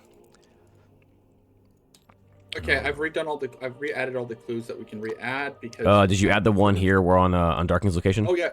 Oh no, that gets 3. It'll get 3, yeah. I forgot about that one for a second. I got the other ones. Mr. Peabody. That's all that's there. Okay, cool. Okay, I would honestly say Mr. Peabody. I kind of want to put that onto Rex because here's the whole thing. For this Historical Society up here, you get a -2 shroud on if somebody for the person who controls that asset. Okay, and then while an enemy is moving, hidden library gains the passageway trait. Okay, so you could... I'm not quite sure what that means. I guess we'll put it here. It doesn't appear to connect to anywhere, is the problem. Let's see. Locations with the passageway trait are connected to one another. Oh, and Mr. Peabody can... he can give it, yeah. any location. So I think we probably put him under my control, because he's going to get lined up with one shroud, and I can move, and I'm going to need to be searching for stuff anyway. Yeah, that's my vote. What do y'all say? That's great. Sure. He's good. He looks like he's good for the clue hoover types. Alright, then we'll put that in there. Alright, objective. Only investigators with a hidden library may spend the requisite number of clues as a group to advance. We're going to need 12 clues to advance, and this is the final card of the act. This building is very old and filled with all manner of secret passageways, Mr. Peabody explains. Perhaps one of them will lead to this library you're looking for. The thing is, it says while enemies are moving, they gain the passageway trait. So they can move from room to room. So wait, it says. Where That means they can move to the hidden library. Yeah. Wait, where does it say that again? I swear I just read this somewhere. Where did it go? Is it in the trash? Hang on. Control Z it. Pull it back out. Nope, not that one. Mistakes. This one. Oh, it's on the hidden library. It's on the hidden library. While an enemy is moving hidden library. Oh, while enemy is moving hidden library gains the passageway trait. Wait, what the hell does that mean? It means that enemies can move into the hidden library if they're going to be hunting after somebody who's in the hidden library. That's what it means. So you can only, but they can move there from any location. Oh wait, and right. Wait a second. So to get to the hidden library, you have to be on another location that has the passageway trait. Yeah. But enemies can move to any of the locations with passageway trait from anywhere. Except here's an interesting thing that's stated with this new card, right? Locations with passageway trait are connected to one another. So to give you an idea, I could, if I really wanted to, I could with one movement go from that side of the map to this side of the map because they're both passageway. Yeah. So we have to, the only way we can add passageway though, unless there's something on one of these. Yeah. So like this historical society, this Peabody's office, as well as these two hidden historical libraries have passageways. Oh, okay. Already. So I think I see what we have to do. So I need to get to one of the ones that already has passageway, and then I need to then use his Peabody's effect to give hidden library passageway and then move in there, which I can actually do literally on my next turn because I can just use the action to make the location I'm already at the passageway and move to there and see what's in it. But the only people whose clues count for this, and we need three per investigator, so we need 12 clues. They only count if you're in hidden library, it sounds. So it's until he readies again. So if I go first and move there, so we can all, whatever turn we want people to move in, if they have extra clues, I can go first. I can then spend an action to exhaust him and make, and I can just pick a location. So I can pick. Yeah, you can pick anywhere. Location up here, or I can pick hidden library again, I should say, and make that a passageway so they can then move. So basically, when people ready on a passageway, they can then move to the hidden library in a single. It's because it's until he's readies up again, he's good to go. Yeah, it's just the whole thing I was looking at here is for the objective. Only investigators in the hidden library may spend the requisite number of clues as a group to advance. So we have to get the clues and then move into the library, or get our clue hoovers into the library specifically. Yep. For now, though, Darking has one more action left, so if you want to go and you do your stuff to gather more clues if you want to. Oh, yeah, we're definitely gathering more clues. Nothing I really feel like chucking at this right now. As long as you don't draw an auto-fail, it's a guaranteed success. Unless you have something that can give you more clues, then yeah. I don't. That's -2, you're good. Cool. Got it. Alright. That is your last action. I did not succeed by 2 or more. No, you did not. Yeah, because that was 0 versus 0, which is still a win. Alright, and last but not least, Zano, you're up. Okay. So here's the funny thing for what I was thinking about doing instead. So Actually, here I want your opinion because I have two different paths to go for this. I could either just to be able to try to deal with like acolyte, I could equip a baseball bat. Using 2 resources, equip a baseball bat, and then if I wanted to, which will give me a 4 for a fight, and then I can try to fight with this. Here's the other path I was thinking. I can draw into flame initially, see what the hell I pull out of the encounter deck, pull off 2 of the clues from here, and then spend my other 2 trying to rip out the locked door. I think that's probably the better plan, because honestly, we still have 2 agenda decks to go through. Yeah, so the Doom's not too big It's of a not worry. too big of a deal right now. I'm just scared of it pulling in a large monster or spawning in a bunch more of those dudes again. Yeah, and there is something nasty in the set-aside cards, that is 4 fight and is going to have 20 HP. Yeah, I'd rather not get to that point. So that's what I'm trying to think about, like ripping out and giving us the ability to get through all the clues as fast as possible. I want to open up the pathway for the clue hoover and get some clues myself. So that's what I was thinking. So does that sound like the best plan then? So just do draw into flame, see what the hell I pull out of the encounter deck, and then try to rip. Then depending on what I have, deal with the rest of it through the locked door. Yeah, I think that's probably a good plan. All right. We'll spin here. We'll do draw into the flame. So draw the top card of the encounter deck. Hey, it's an acolyte. Cool. He's going to come in with 1 doom. He will spawn in an empty location. Do we want to just rip him? Do we just want to rip him down to like this one down here? Well, he's getting a +1 fight there. Yes, but so he gets +1 fight, but we don't need to really fuck with him. Well, he's adding 1 doom, and so we're at 7 doom right now. We're gonna go down to 6 during the enemy phase because this one will kill itself. We can also just leave it here like quiet. Oh no, you don't want it in quiet hole. I don't really want it. Well, I'm going next turn. I'm going straight to the hidden library. Well, why don't you first rip out the stuff out of this room before you move there? That's 8 you're right. clues you can rip out. I probably can. And there's no point in moving to hidden library until we have 12 clues. True. You're right. Well, let's actually put him. I think we put him here, on the historical society, historical museum. I think that's a pretty good one there. And that way he's close for ukulele to deal with him, but he's not like in the way where we don't want him somewhere. Sure. Okay. So we'll do that, and then that means I rip now 2 clues out of here myself. So that's 2 clues out, which is beautiful for us. And now I don't really have anything to be able to. Do I have anything I can commit to do it this way? No. I don't have anything I can commit that's just random asset or that. So I need to go against it for lockpick. Unfortunately, actually, I can commit you +1. Okay. Anyone else have anything else? Because I'm gonna try to lockpick the door. So he's gonna try to evade it. So looking for feet. Yeah, looking for feet or question mark. I don't have anything I can help you with. Same. I don't have anything I can help you with. 5 versus 4. -3. -3. Son of a... Oh, All right, so that was 1 action. I have a second action I can do on this. So, what is my chances of getting either a +1 or 0? We don't have. Not high. There's 17 tokens in the bag, so there's you can see over here.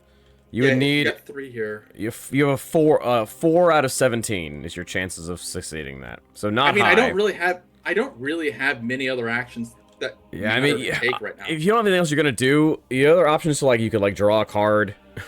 I wouldn't say gain a resource. You're already at 5. Yeah, I could draw a card, but I'm not really too concerned with that at the moment.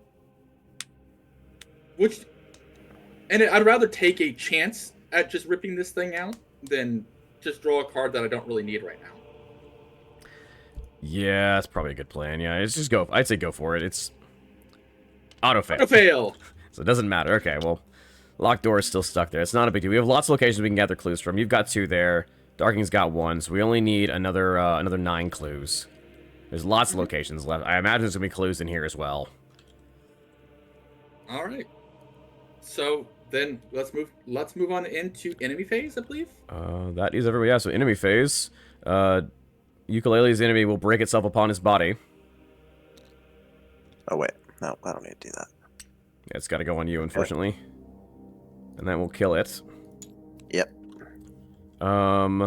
Nothing else has Hunter, so that's all good. No one else has any enemies. All right. Oh, wait. Right now, Oh. I'm going to fast play this. Go for it. Just because All two I cards. just Yeah, killed that that's thing. Yeah, get your cards. Which now is beautiful. So, like, if I was just to re-challenge lockpick, that's now 1, 2, 3. Ah, shit. So if I That's draw a weakness... It has a revelation effect and it goes into play immediately. Okay.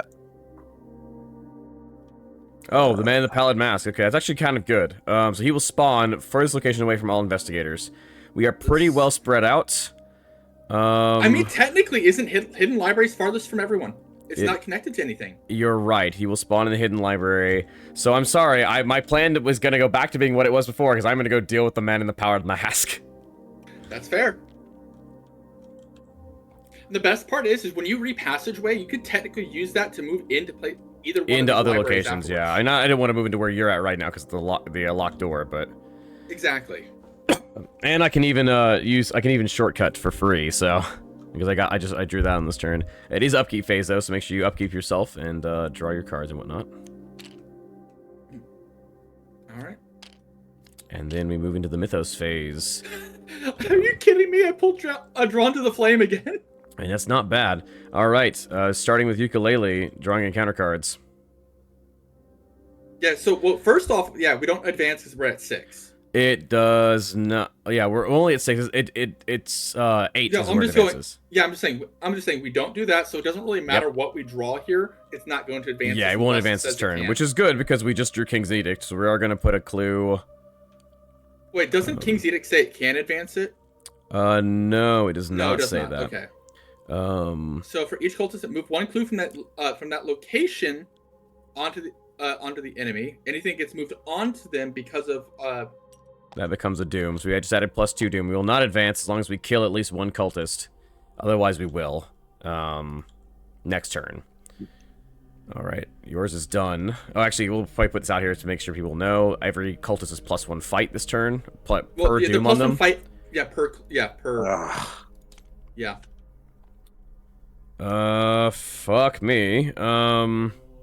The nearest cultist enemy is going to be 1, 2, 3, 1, 2. They're the same distance. I'm gonna put it on the ones up here. The one up here.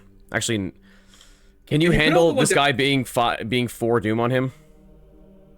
Yep. You can. I'll just have him auto attack me. Okay, cool. Then I'm gonna put the doom on him. Because he's gonna go away. I can also just spend 1 action just to move over here and fight this acolyte just to remove his doom too. Yeah, I just like this is basically just place 2 doom on the nearest cultist enemy. All right, then I'll pull mine. Hunting Shadow, it's peril, so either spend 1 clue and take 2 damage, or take 2. You know what? I think I was gonna take 2 damage. I wonder why. Yeah, I think that's probably the right play there. All right, Darking, you're up. Painkiller. You I drew can Painkiller now. Descent into Madness. You do not have at least 3 horror, so you can discard that, and it has surge. You'll draw another one. Great. Fanatic. Spawn at the reveal location with the most clues. You know what? There's only 1 spot. That's yours. That's right where you are. It is where I'm at. Move 1 clue from Fanatic's location to Fanatic after you defeat it, gain control. So he's gonna spawn. He's not aloof. He's gonna spawn engage with me. I move a clue from this location to him. And, yeah, I need some fucking help, please. He is currently, he has a clue, actually, no, he'll get it. That's a doom. Oh, and he's a cultist, so he gets a +1 this turn. So he has 4 fight and has 2 HP. That's fine, you can deal with him, you're fine. You're 6 versus his 4. It will be okay. Actually, I have a dumb way to deal with this. Yeah, you actually are right, you can just spend the charges and take the damage and just nuke him. Yeah, I have a dumb way to do this. Cool, perfect. You're welcome to do that, because that way you can't actually, like, do damage to me. Okay, that's fine. Actually, I investigator phase. So here's what I want to do. Okay, I want to run this by you. So I'm gonna pay 1 initially to add a painkiller on myself, right? Mm-hmm. Wait, will this work? Wait, because I only have 2 damage. Oh, because what I was thinking is I could do 1, move down. Like I could move here because these are connected now because of passage. I could blow off this acolyte, and then that's also passaged. So I could technically move there on the second one. Like You won't have I actions to could pull it deal that with my way. guy though, because it's gonna cost you an Yeah, action to that's true. move. You'll kill him. With a It's with a free, spending a though. Oh. resource. Can you show me painkillers again? It's just use a charge. It's It's a oh, and fast it's free. It doesn't exhaust. Yeah, you could do that. You could move there, But spend the thing 1 to is, kill I him. only have 2 damage on me, so I can only do 2 Oh, damage. then you need to do it to my And guy. I can only do it once per phase because of Agnes's ability being 1 whore per phase. Oh yeah, you're right. Fuck yeah. You may be better off to move on to me and help me out, so I Yeah, can and get then- out of here and deal with it. Yeah. So I think we'll end up doing that. So I can free up. So I can free up Gravian. That's what I'm gonna end up doing. Is it okay if I take my turn first, then, y'all? You're fine by Go me. for it. Okay. 1 action initially. I have a painkiller down. Action 2 initially here. So I'm gonna move down here. Action 3. Not 3 even- for no. my turn is actually to pull him off of you. To engage. Yeah, that makes sense. So I'm gonna engage him. Oh, and I'm gonna do a quick action. I'm going to take 1 whore to heal 1 and do 1 damage. And at the start of enemy phase, I'm gonna blow him up before he even gets to do damage. Yep, sounds good. All right. Because there's a player window during that. If it's so. cool with you guys, I'm gonna go next, because I'm free now. I'm gonna spend my first action to exhaust Mr. Peabody and give Hidden Library passageway, so I can move to it. I'm then going to, as a fast action, I'm gonna play shortcut, choose myself, and move into here. Wow, there's a lot of clues Wow. here. It's Shroud Holy 4, hell, that's man. not a big deal. Well, yeah. Actually, it's currently Shroud 3 this area is currently -1 Shroud until the end of the phase. So if anyone else wants to move, has actions to move in Except here. it's also +2 because of the Pallid Man. Only for that investigate task. So it's going to be -1 Shroud +2. So it's going to be 5 versus my 6. I'm Yep. going to commit some stuff though, so it'll be okay. I'm going to investigate using the Man the Pallid Mass investigated action. I'm going to commit telescope, scavenging, and flashlight to this to give myself +3. And so that puts me at 6, 7, 8, 9 versus his 5. As long as it's not instant fail, you're pretty That's an much auto. good. That's a success. And so instead of doing that, we'll defeat the man with the pallid mask. He goes into Scott's discard pile. And chasing the stranger goes +1. Yep, we get +1 to chasing the stranger. So that is 2 of my actions. For my final action, this area is currently Shroud 3. So I'm going to attempt to just regularly investigate. What's making it Shroud 3 for you again? Because it's -1 for Mr. Peabody, because I selected this location to get a yeah. passageway. -1, succeed by 2. I get 2 clues. And I will also get to... I'm going to exhaust Lucky Cigarette Case, because I succeed by 2 or more, to draw a card. Not a card I want. That's fine, though. I can give it to somebody else. And that is all of my turn.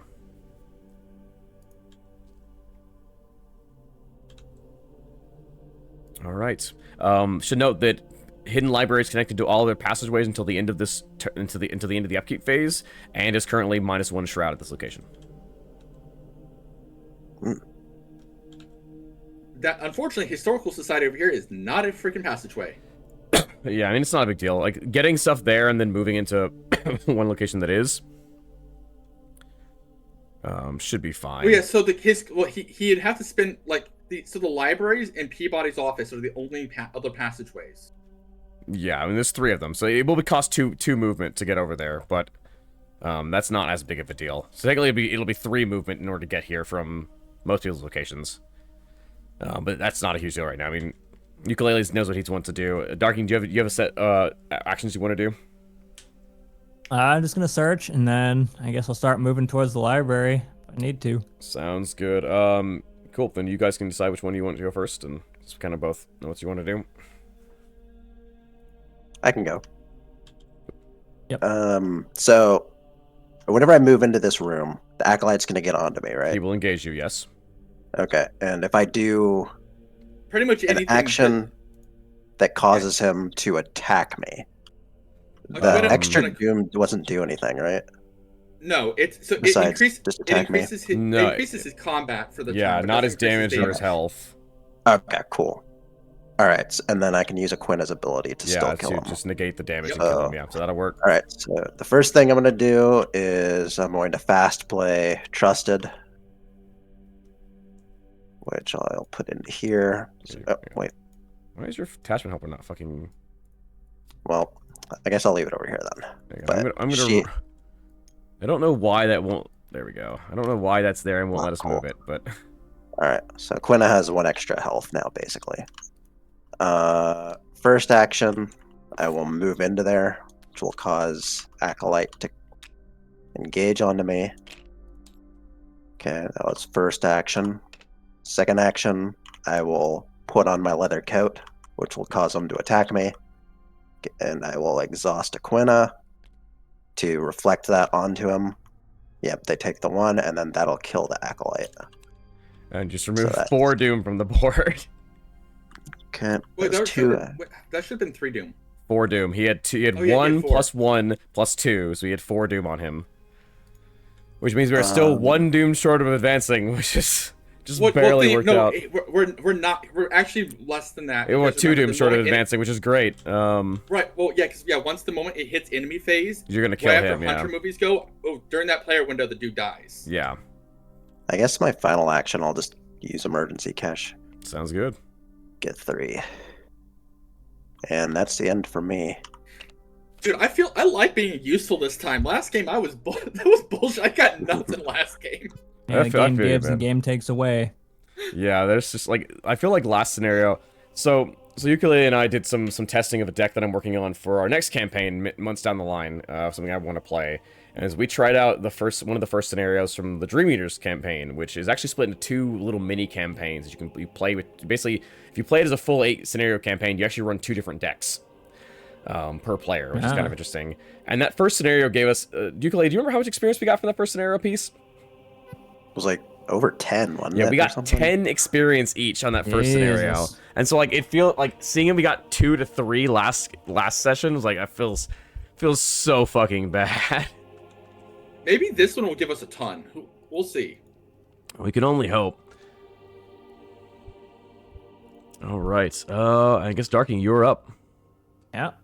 Let's go ahead and go for it. We are doing our traditional first failure search. 2v4. That's a failure. That sure is a failure.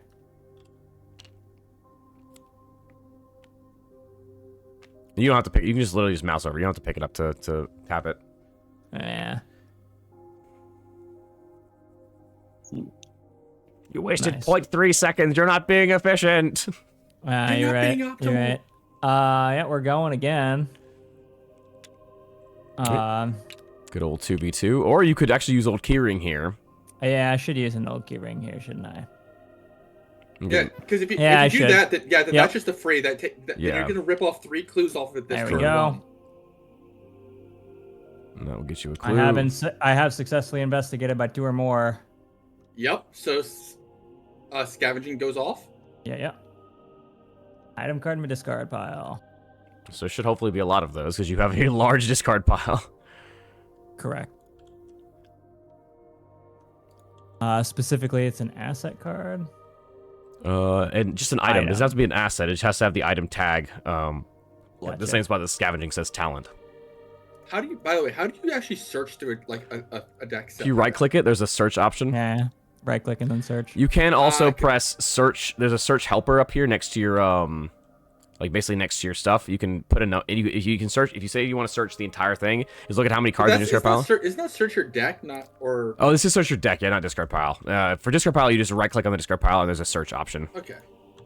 I was just curious, and then it just shows you your whole thing. Okay, yeah, that makes sense. You can see I was all I'm curious. looking for things with the little bird icon on it. That's what it is. No, that just means it's that just means it's a survivor card. You're looking for cards that say item Say item. Okay. So it would Oh, be. gotcha. At the top. Yeah, or at the Like the top of like your Dareling is going to be an item. yeah, the Derringer is an item. I'm trying to think. Track shoe. Your Derringer. Ah, your got it. track I shoes. got it.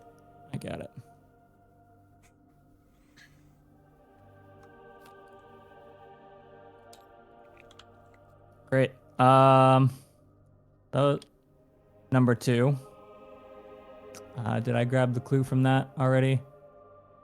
No, well, so Yes. you bring out the first one. All right, You great. have 2 more actions and 2 more clues. Sure do. We're gonna go for them. All right, so that was just a -1. Still succeed. It's Yep. So here's this one. Literally Yeah. cannot fail at this point. yeah. One more.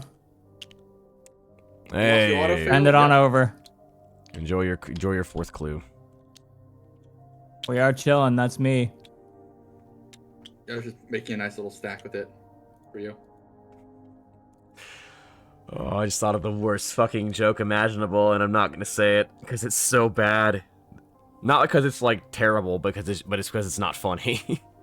Okay. After stream. So Oh god. we're all expended here. So Sure, let's hand limit? move it. moving to the Yes, next there phase. is. It's hand limit of 8. You'll have to discard down to 8 during upkeep phase. Okay. Great. That's fine. Okay, so we go to next phase, right? I'm just double That's checking. everyone. Yep, we will move to the next phase. Enemy Right, phase. We go to enemy phase. So right between it goes to the there's an it goes player enemy phase begins. Hunter or enemies move. We don't have any hunter enemies. There's a player window. During this player window, I'm expending 1 more to take 1 horror and heal a damage, and to do that does a damage because that's a phase that kills. There we go. It is unfortunate that he got Doom on him and rather than the clue, because you would have taken control of any clues that he had, but unfortunately that is not the case. Yeah, because of the truth is hidden thing, we're screwed with it. But all right. Now any engaged enemies would do damage. We don't have any of those. Yep. And so we move on into the upkeep phase. A reminder that if you have more than 8 cards in your hand, you must discard down to 8 as part of this phase. After you draw a card, should note. After I draw. Finally! I finally drew my boy! And that's perfect place to have them because you're in the place with all the goddamn clues now. Yes. Wait, hang on. Hang on. I have to hit upkeep, and I hit draw. I drew a card instead, so I'll just put that back on top of my deck. I clicked the wrong button. Didn't actually reset my cards. Yeah, that'll be great. I'll spin an action to get him down. Nobody needs to move into this area this turn, right? No one needs to move into library. I don't think so. I don't believe any because none of us are needing to really clue whoever. I don't believe. Yeah, well, Darking's kind of been cluing quite well. Darking would also need to move multiple. Like would need to. Yeah, we're gonna spend things. quite a bit of time moving. It would seem. You might as well just move 2 into Historical Society, the library here, and then just use your last 2 actions to hoover up the clues there at -2. Yeah. I mean, I might have track shoes in my my hand. I can chuck those in. He'd only be able to get take the away move. one of them anyhow, unless track shoes does it. Because he's not going to have anything that's going to cause him to fail before that. So he'd only have his normal 3 actions. That's true, yeah. He could still technically even fail that last one to get an extra action. This is a redo. That's true. It's not gonna be. It's Well, not gonna be down it to would 0. be pretty difficult. It's not gonna be 0 Yeah. Shroud. I actually could guarantee he gets that clue, but it's a waste of one of my actions. Yeah, there's no point. I wouldn't worry about it. All right, then we'll just do it as is. That being said, first things first, though, we have the Mythos phase. No Doom goes in there, and we'll start with Ukulele drawing his card. False lead. If you have no clues, false lead gains surge. Discard, draw another card. Another Fanatic. Revealed location with the most clues. Hi, Rex. He's back to you. God fucking damn it. Okay, well, I guess... Oh, fuck, if I use Mr. Peabody to let you guys get here to help me, I'm gonna take some damage from this fucker. Well, he only does 1. I'll be fine, yeah. So I'm gonna open up a passageway for my action. I have to go first, unfortunately. Yeah, and that means I probably have to go in there to fight. I can't fucking help. I can't get anybody in here to help without taking damage, and then I have to waste 2 actions not doing anything. I'm gonna take a lot of fucking hits. Yeah, that was just the first monster. Yeah. Yep. Now pull yours. Apparel. I'm gonna close on a cultist enemy. Oh, yeah, that's dangerous. Holy shit. Especially because we still have the forest out right now. I'm just gonna place my clue on him. He's also gonna take a clue, which becomes a doom on this. I don't want the doom on the agenda, so we're just gonna place it on it. It will that no. Oh, actually, yeah, that will flip, doesn't it? Forced. Yes. Well, we have to deal with him this turn, otherwise we advance. All right, ukulele, not ukulele. So, oh, you drew peril. That goes a hidden card. It goes in your hands. You can do with it as it is. And then darking. We might as well get on with it. I will be To click your encounter card. Sorry. Yep. Oh fuck.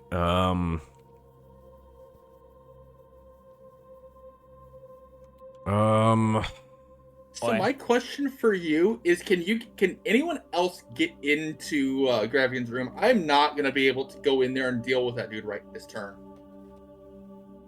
I don't think I can get there. No one else is near a can't get passageway. You're the only one who can get in here. Let's see. I could probably. He's only I might be 3 able to get fight. with He's it. only 3 fights. So if I could probably I might be able to get away with it. if I might go be able to. first, He's 2 health. I could probably deal with it. I just have to keep hold on to this. I can't get rid of the treachery. Is all. yeah, you'll have to just deal with it, I think. But you can use shriveling to deal with this guy. We have to put a doom or either you. Honestly, because we can get rid of it, I think you put one of your clues on this dude. I think so too. Yeah, that's what it's gonna have to be. Which actually, I didn't say that. Ignore what I just said. You can take what you wanted to do. No, that's definitely the right move. Yeah, remember, because we can't. I'm say technically anything not about supposed this to apparel. offer opinions on that because it's a peril. No, that's what the move. All right, that gets discarded. And I would have gone on the guy as a clue. Yeah, as a doom. Because Oh, when you it place when you is play as a it, doom. because it's Yes, here when you Yeah, because the truth is hidden. Forced. When one or more sad. clues are placed on an enemy in play, Got it. you have to make them do. Yeah, I see that now. All right. So, Gravian, do what you have to, and I'm going to have to do what I can. Okay, well, my first action is going to be.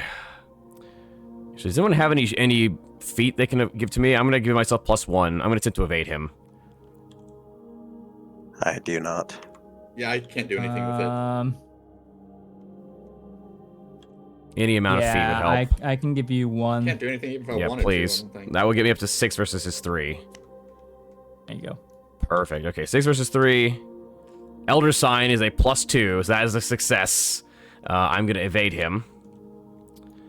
All right, that actually worked out really well. That's my first action. My second action, I'm going to spend 4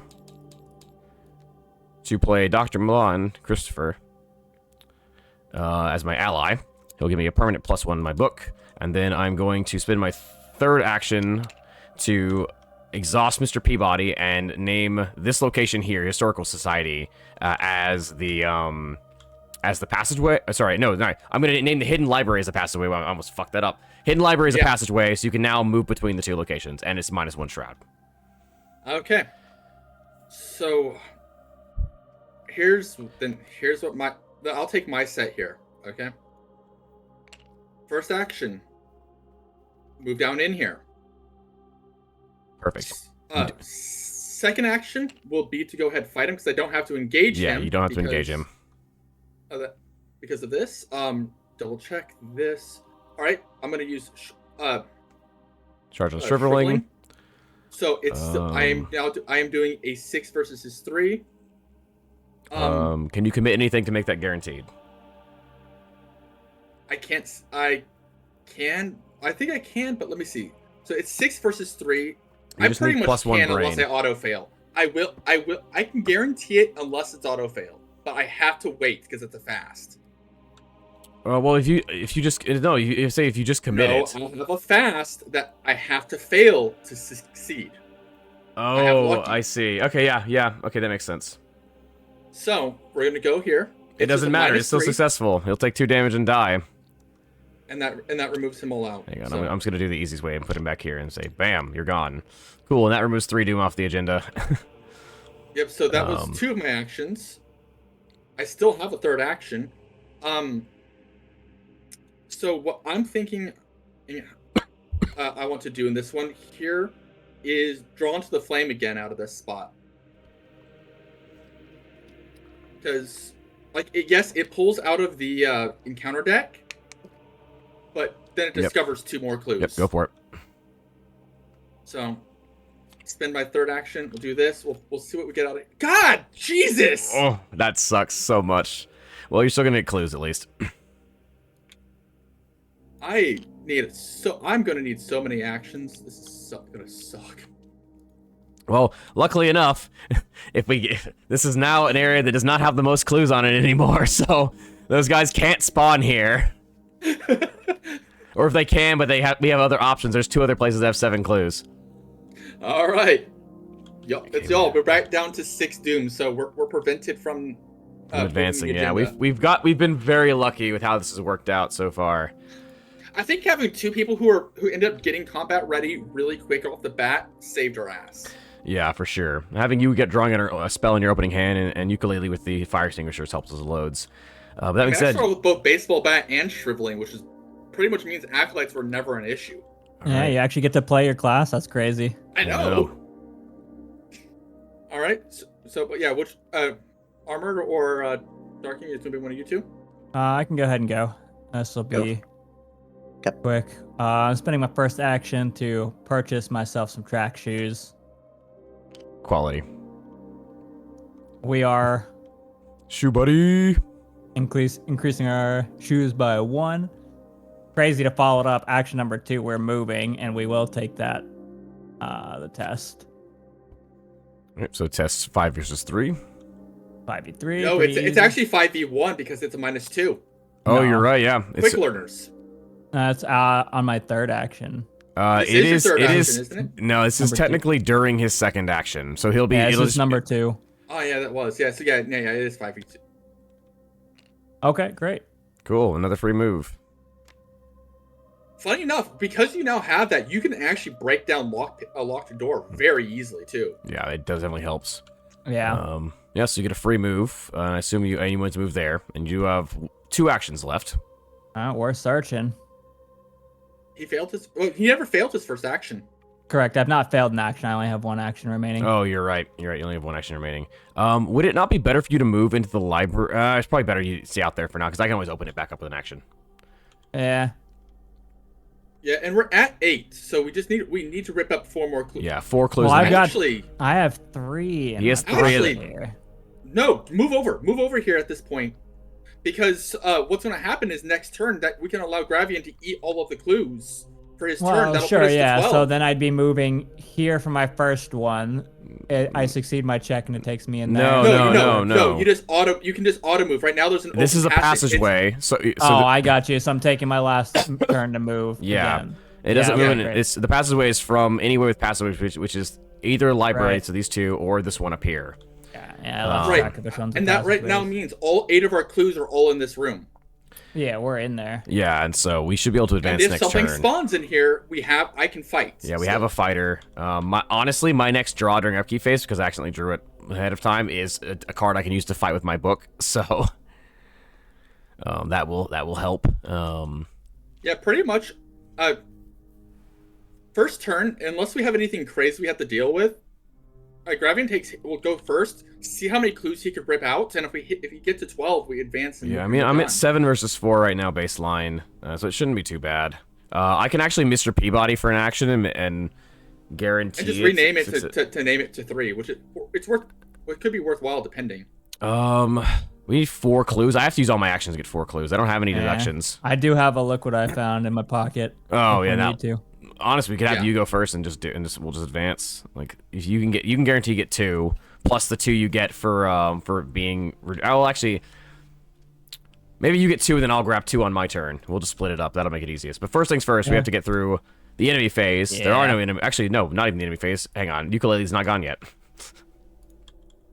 Yep. Ukulele, it is your turn. Okay, first turn, I'm gonna get that out. So move that to my hand. Oh, whoop. Yeah.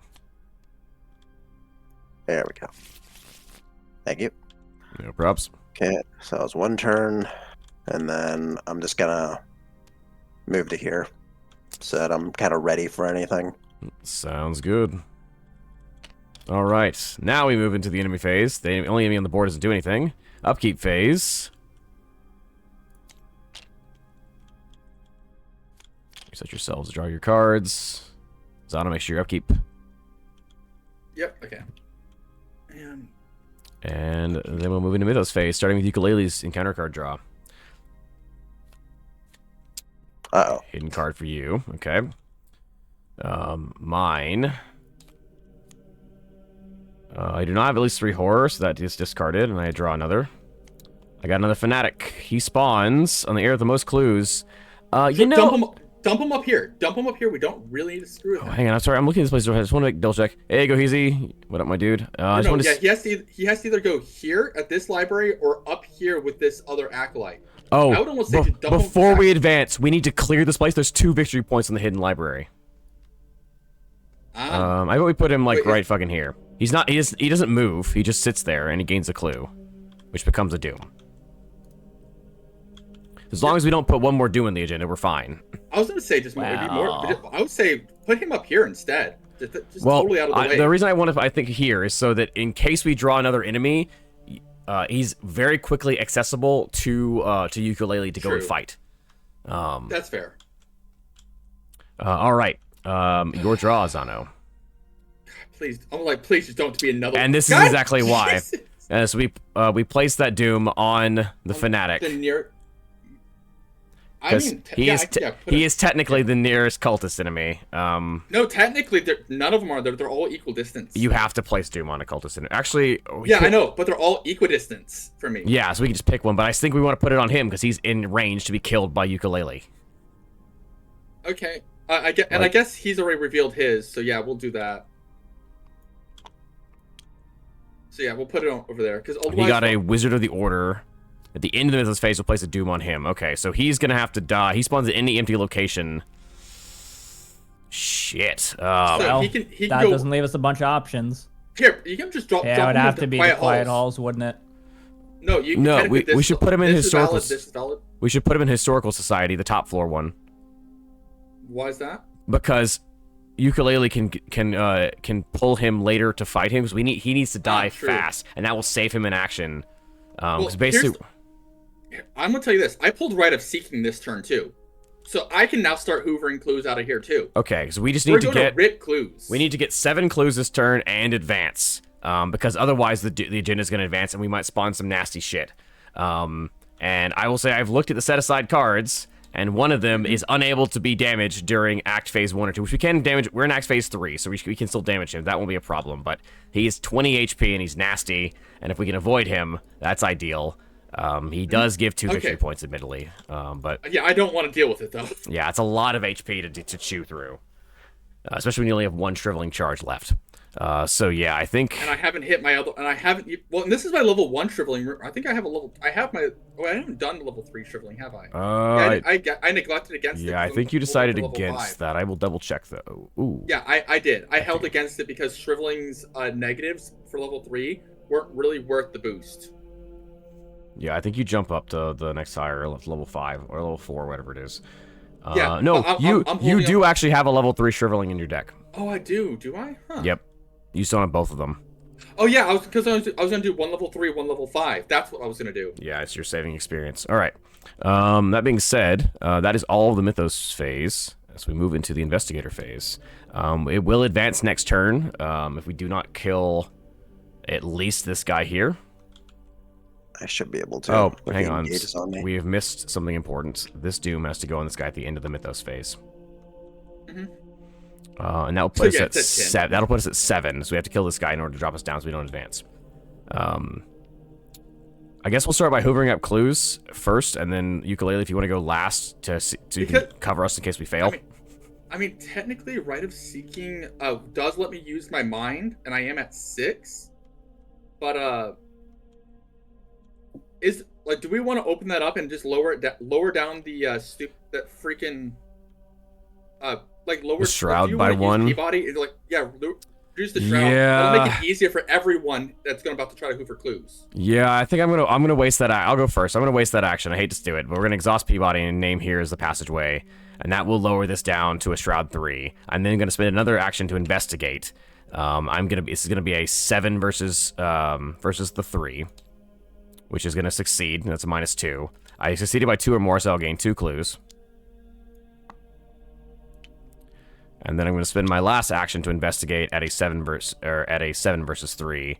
I'm also going to exhaust Lucky Cigarette Case first to draw my card. I unfortunately drew my fucking weakness. I don't actually care about that. That's actually fine.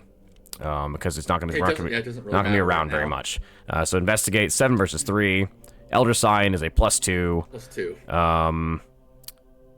So that's another plus. Yeah. That's another 6 by 2 or more. It's once per round. It was tabooed once per round, and has been like that for a while. I don't know why I wasn't showing that before, but it is once per round. I will take that. I think I'm gonna take the clue. Who's saying that? That's Rex's ability is what gives me the extra clue when I succeed by 2 or more. It does say discover 1 clue at your location when you do that once. Yeah, once per round. Yeah, so I could have the option. I did have an option to and I did have an option to auto fail and draw 3 cards, but I think I'm gonna not do that. Yeah, and then, let's not, because we'll need to eat all 4 from here. Yeah. So, Darkin, do you want to eat, and then I can try to take what's left? Sure. We can eat for sure. So let me go ahead. Because then we only have to have Ukulele move over here and kill this if needed instead of forcing it. Yeah. Oh. We'll definitely go for it. All right. It's a Shroud 3, so it's currently Shroud 5 for you. Right, which is okay. There we go. Oh no, what a terrible failure. What a terrible thing.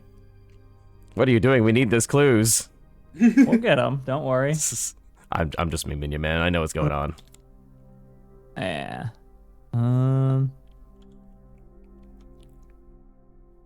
Okay, that's interesting. We go again. Don't you have a look what I found? I do have a look what I found. Because you're not going to fail the next one, so it's important you play that now. Right. We will play that now.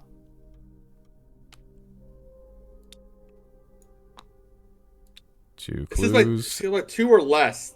Didn't he just fail it by more than 2 or less? Oh, you're right. It is by 2 or less. Oh, never mind. Correct. That is not playable. Yeah, so I'm committing that to the next one. You'll play that after you fail the next one. So just hold it in your hand for now. I was thinking. Yeah. That's all right. Yeah, it's not intention. So this is now a 3 versus his 2. Mm-hmm. So if he fails this, he pulls it. If he doesn't, well, if it's within range, let's just hope he does. -1. That is failed by 2 or less. So now you can play it. And you'll get your clues. Make sure you spend the resources for it too. Good already. Yeah. Now we got resources for days. All right, you got 2 actions left, and it's currently gonna be a Shroud 1. So it's a 2v1. Great, easy enough. You can also key for one of these too. We'll key on the next one. So here we go. 2 versus 1. +1's a success. And then Shroud, then key it to make it a guarantee. Yeah, guarantee it, yeah. Unless you pull auto fail. Yeah, I think that's a good play, yeah. Yeah, do that. I can either do that or I've got a lucky in my hand for +2. But I know this lowers it. I get it. I get it. Trying to think about economics. Yeah, it's fine. That's fine. Well, because if this works out anyhow, as long as you don't pull that. I know. And cool. We just got We got 2 victory points out of this. Sick. And we have enough clues we can advance. Yep. And because all of our clues are right here. Yep. So, as you study the hidden library, you find a few pieces of information that stand out. As with the recent production, the previous performance of The King in Yellow came to Arkham from overseas and was performed by a French acting troupe. You don't recognize any of the cast members' names, and of course, the actor who played the role of the stranger is anonymous. However, it seems that a member of the Historical Society has done some of your work for you. There are several old newspaper clippings gathered around along with the information about the play. Headlines include Cedar Playhouse closes due to fire, experts baffle over freak floods, and the like. Hidden amongst the information, you also find a strange object, a clasp of onyx with an alien inscription. The investigators must decide what to do. Choose one. This is an important discovery. We should take it for Resolution 1, or it's just a silly trinket, and it would be wrong to steal from the Historical Society, leave it behind. So you can see what we're looking at. The clasp of black onyx here. While the clasp of black onyx is in your hand, increase the cost of each other card in your hand by 1. It is a weakness card, but it may do some... I do think it's probably going to still be important in this. It likely is. It may be a weakness. Yeah, it may be a weakness, but I think it's important. It was neither Arabic nor Chinese, nor, as I found afterwards, it did not belong to any human script. The Yellow Sign. Robert W. Chambers, The King in Yellow. So my vote, take it. It's pretty easy to play and get rid of, too. But who wants it? Well, first we have to vote to see are we taking it or not. Yeah, I think it's an important discovery. We should take it. I agree that I think it'll become useful. I think so too. Okay. I think it's probably also going to give us some conviction. So I think that's a good set. So Resolution 1. My suggestion. I almost suggest darking for this because it's a cost increase, and the one person who has always had excess. True, it's probably a good play. Yeah, I'm definitely chilling, so it's not the worst thing in the world.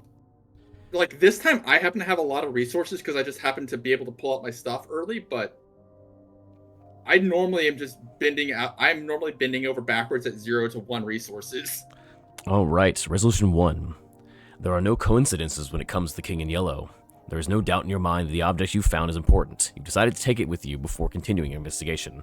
The last record you find related to the original production of The King in Yellow is a psychiatric evaluation of one Daniel Chesterfield, a stagehand who lost his wits after the final show. It seems he was admitted to the asylum after production ended. Perhaps he's still there. In your campaign log, record that you took the onyx clasp. Mark 1 conviction in the campaign log. For the remainder of the campaign, one investigator must include clasp of black onyx weakness in their deck. This does not count towards the total investigator's total deck size. All right, so we said we were going to put that in Darking's deck. We'll put that there. On this side. So we gain 1 conviction. Yeah, I'm gonna put it on this way so it counts up this direction. That sounds good. We took the... Are you kidding me? We get gypped on the fucking experience again. Really? Hang on. So we are going to pull a total 3 experience. Jesus Christ. Victory display of Sebastian Moreau. Savage Hysteria is in the victory display. His put him in slain. He was not. Remove all. Remove all Elder's Thing tokens from the Chaos bag and then add 2 Cultist tokens.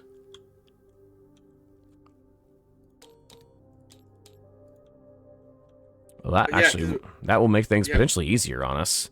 As this scenario, Cultist, this scenario added Doom to the nearest enemy. There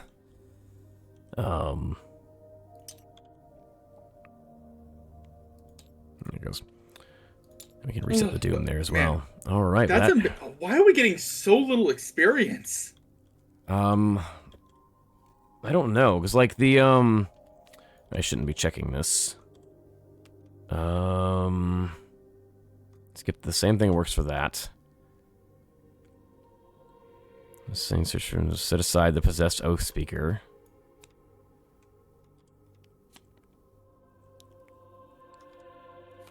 Okay, I mean the only way we could have gotten more experience was in this scenario was the possessed oath speaker. Which is this card here. Unless there was more enemies we could have drawn. There's also Sebastian. Sebastian is dead. He actually can't spawn. We killed him, remember? Wait, did we? I believe he is in our list of VIP slain. He can't actually spawn. We killed him last scenario. Ah. Oh yeah, because we interviewed him and then had to slay him. Yeah, if this thing is... Is it the same Sebastian, though? Because it's the same guy. Sebastian Moreau. So yeah, it's the same guy. This is the exact same card we fought last time that we dealt with. So basically, he would have followed us here. Must either ready, possess, or place a doom on it. Yeah, like this is just 2 here. So really, we only really could have gotten 2 more experience for a total of 5. Yeah, like it just doesn't. Jesus Christ, this is a stingy ass. Unless there may have been cards in. Can I not search this in deck? Well, it's not letting me fucking search the damn thing. I was gonna start just pulling them out to take a quick look and see. I should be able to search it though. Why is it not letting me fucking search? Oh, by the way, do you want to see the 2 things I pulled? No. I had both dismay and doubt simultaneously. Jesus. Cannot play events, cannot commit cards to skill tests. I'm like, I can't do skill cards. It says cannot commit skill cards to skill tests.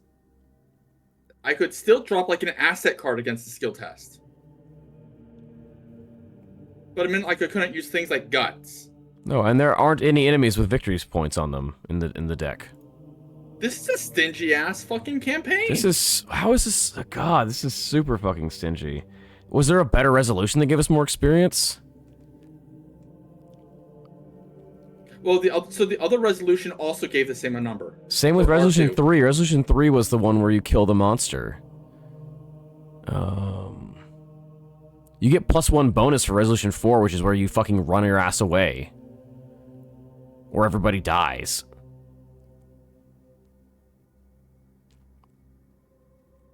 Well, we just gained 3 experience, which is technically more than we got last time. I think this is just a rough-ass campaign. Unfortunately.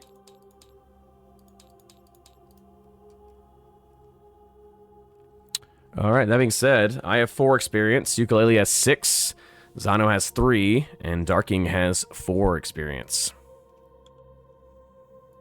Nice. Wait, is that right? That shouldn't be correct. Hang on. Is that correct? Did I put those down correctly?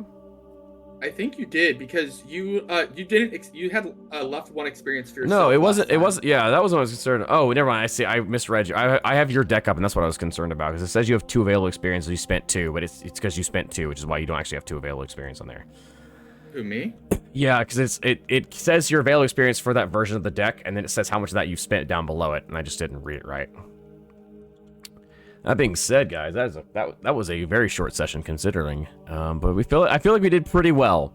We didn't pull out any of the bad things. We made through. Like nobody took hardly any damage that wasn't intentionally taken.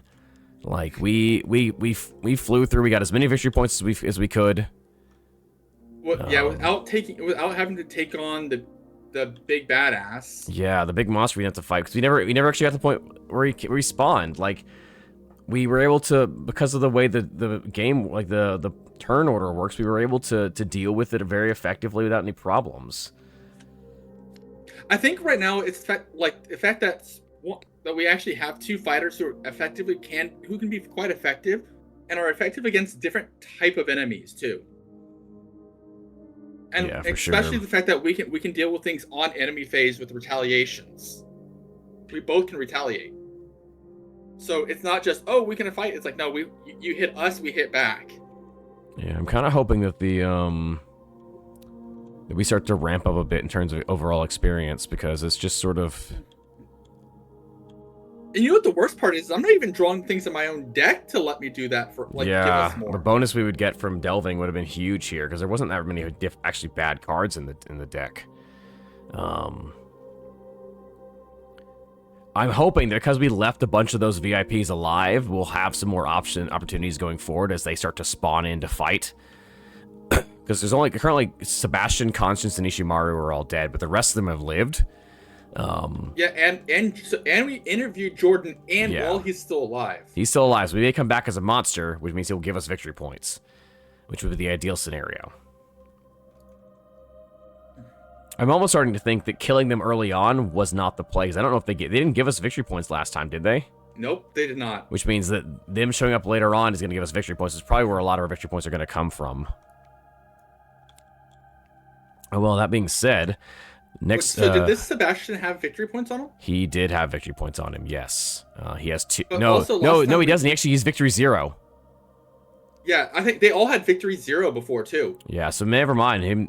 The ones we killed will actually probably help us in the long run then. Because yeah, we might be able to avoid them in later campaigns while things are more chaotic.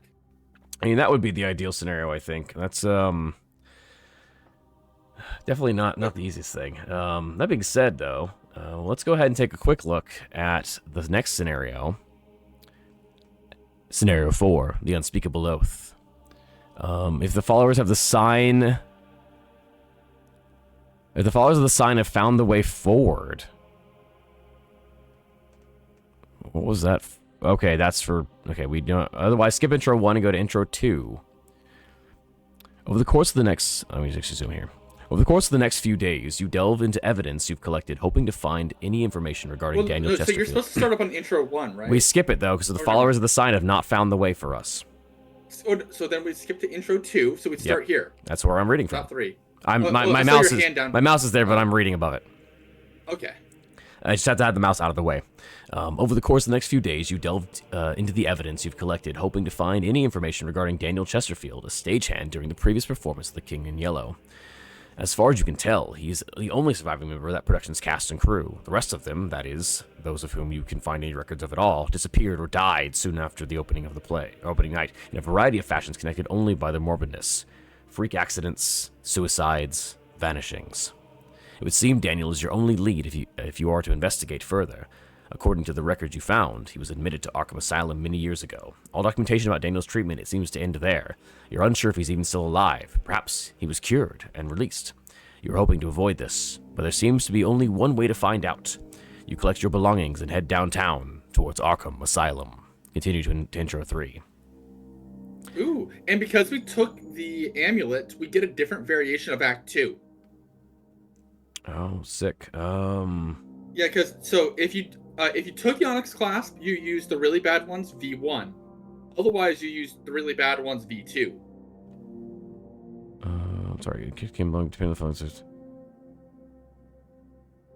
Wait, what does that even fucking mean? So there's two different Act 2 cards in the next set. Oh, I see. And you remove one of them. One of them gets removed, and you only use one of them depending on that choice. Cool. Well, I will deal with the setup. Well, I'll read intro 3 next time. I'm gonna read intro 2 as well. But we know our next objective. We're heading to Arkham Asylum. The one thing I was wondering for that one, if we can see, I was gonna see what the cult Can we see what the cult what the effect of cultist is this next one or no? I'll have to get it set up. Or is it not shown in here? Well, it changes every single round because this is for Echoes of the Past, so it'll be for the next one. It'll have its own scenario card, which tells us what they do. I was saying it doesn't show up in this. It does not show up in this thing. It's on the scenario cards themselves. And generally speaking, what I do is I create an entire new save and save over our previous save and just pull our decks and things. So, what do you guys think? Do we want to deck build on stream? What we think about what we're going to do there, or do we want to save that for Well, we got some time. I think that would actually be a nice little bit here because this is only a 2.5 hour stream. Yep, I'm cool with that. Is everyone else cool with that? We normally do about 20, we're normally about 3 hours, so... Yes, we have a half an hour to do this. About 40 minutes, actually, because it's only 9:20. Ukulele, you fine with that? I already know what I'm doing, so yep. Cool. And Darking, what about you? Hey, I've got a pretty good idea what I want to do, so we can do it. I have to just double check my the experience thing, but I think I have I think I know what I want to grab as well. Let me see. Does my browser source thing actually work? Properties. All right. Well, what we can do, because I've got this set up in a weird manner, I'm actually going to make this a little smaller so you guys can see it a little easier. So here, on the screen now, hopefully that's visible to everyone. Hopefully you're not. If you're watching on mobile, I'm sorry. Let me pull up your stream as well. Yeah, that'll probably make it easier on everyone. So we have these things. I'm going to actually pull that up for myself. And we'll go ahead and take a look at this. There, that should be all right. So actually, let me pull up. I'm trying to remember where the list is that I had. Because I also remember I was really heavily debating adding in Cat Mask as a swap. Because especially with this one, because the fact that every time Doom is put onto a card with no damn Doom, look what this thing did. It replenishes 2 of its offerings. Yeah, that's very true, and I think it's a very good card. I do want to double check and see if the cultists are in this next scenario, which I don't think that they are. They are not in the next scenario. We do not. The cultist encounter cards are not there. That being said, so this one doesn't mean that it's not going to get Doom other ways. Yeah, there will be Doom coming out. Specifically with things like putting every time every agenda card will guarantee give you 2 charges back. So the worse we do, the more charges you'll have. You have to put it onto a card. Well, you place Doom on the agenda, and the agenda card is a card. Okay. So yeah, and those also give me +2 to mind or fight for this. Yeah, and all 5 of the masks, or all 4 of the masks that came out this, all 5 of the masks that came out this expansion, are very, very strong. I have Mouse Mask in my deck. I can confirm they're very, very good. And especially, I only have 3 experience, to be honest. That might be. It is going to take 1 experience per card you put in your deck for level 0s, though. Right, I understand on that, but I'm going. That might still end up being one of the better swap outs I could do. Do you have my current deck list? I'm trying to find it. If you're watching the stream, it is currently up on the screen right now. Well, it's more so I can look at it myself. Can you shoot me the yeah, link I can fast? send that over to you. It's more so just so I can take a quick look, because like there's that, and I want to look at that primer, because like what was the other swap outs? Because I'm trying to remember which is my best swaps to make right now. Yeah, because you have 3 experience, so there is the option to save that experience for next after next scenario to get 5 minimum, and then use that to swap out your shriveling for your better. No, because I don't touch shriveling until I have made a different switch first. Remember, I'm not touching that until I do. I get my other fearless upgraded. Oh yeah, because I remember what you're doing. Yeah, specifically because fearless lets me recounter the negative effects of shrivelings pretty well. So that I'm trying to do that before I put into level 5. On the other, It's actually only level 4 for. Sorry, that's Rider Seeking. Sorry. Are we doing even? Oh yeah, it's a medium priority is level 5 shriveling. But I wasn't going to do, especially because this thing has been so stingy.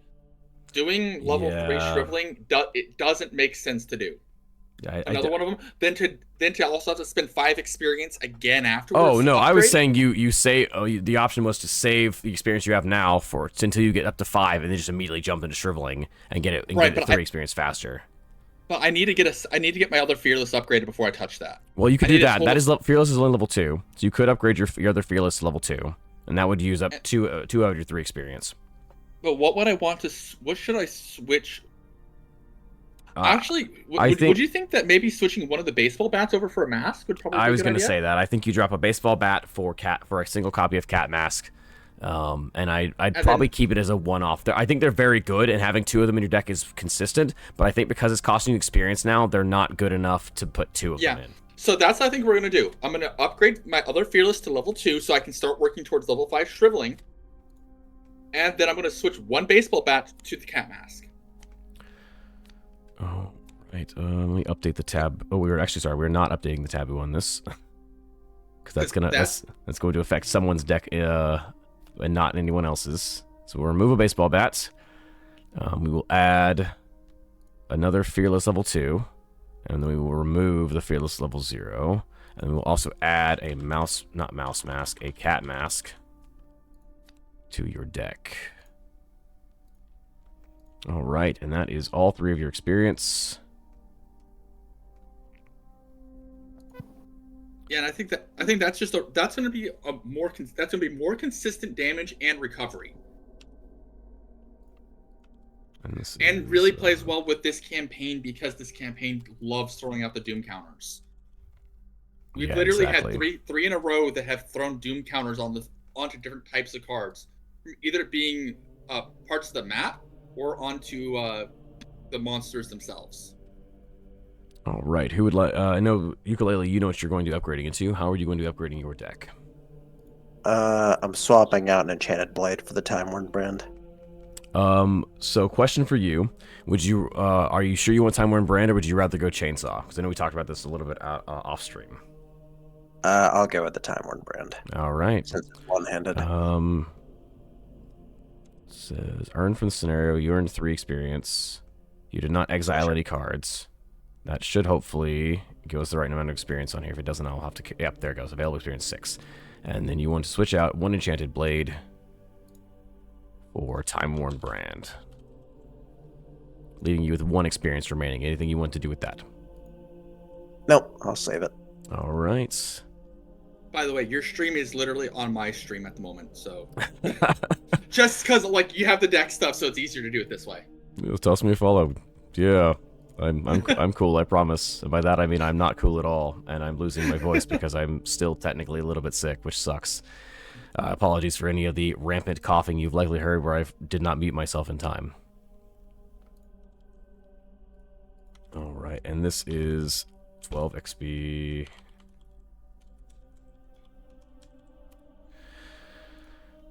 Technically still 11 experience. With your +1 on there, so yeah, that's fine. All right, Daniela done. Back to my deck. So, Darking, have you thought about what upgrades you're going to want to take tonight? You do have 4 experience. Yeah. So for sure, I'm looking to get a sharp vision. Looking to pick that up. Let's see. You gained. You gained how much experience this time? It was just 3. It was just 3. I'm at a total of 4. Yeah, so should be 3 added. So you should have 4 there.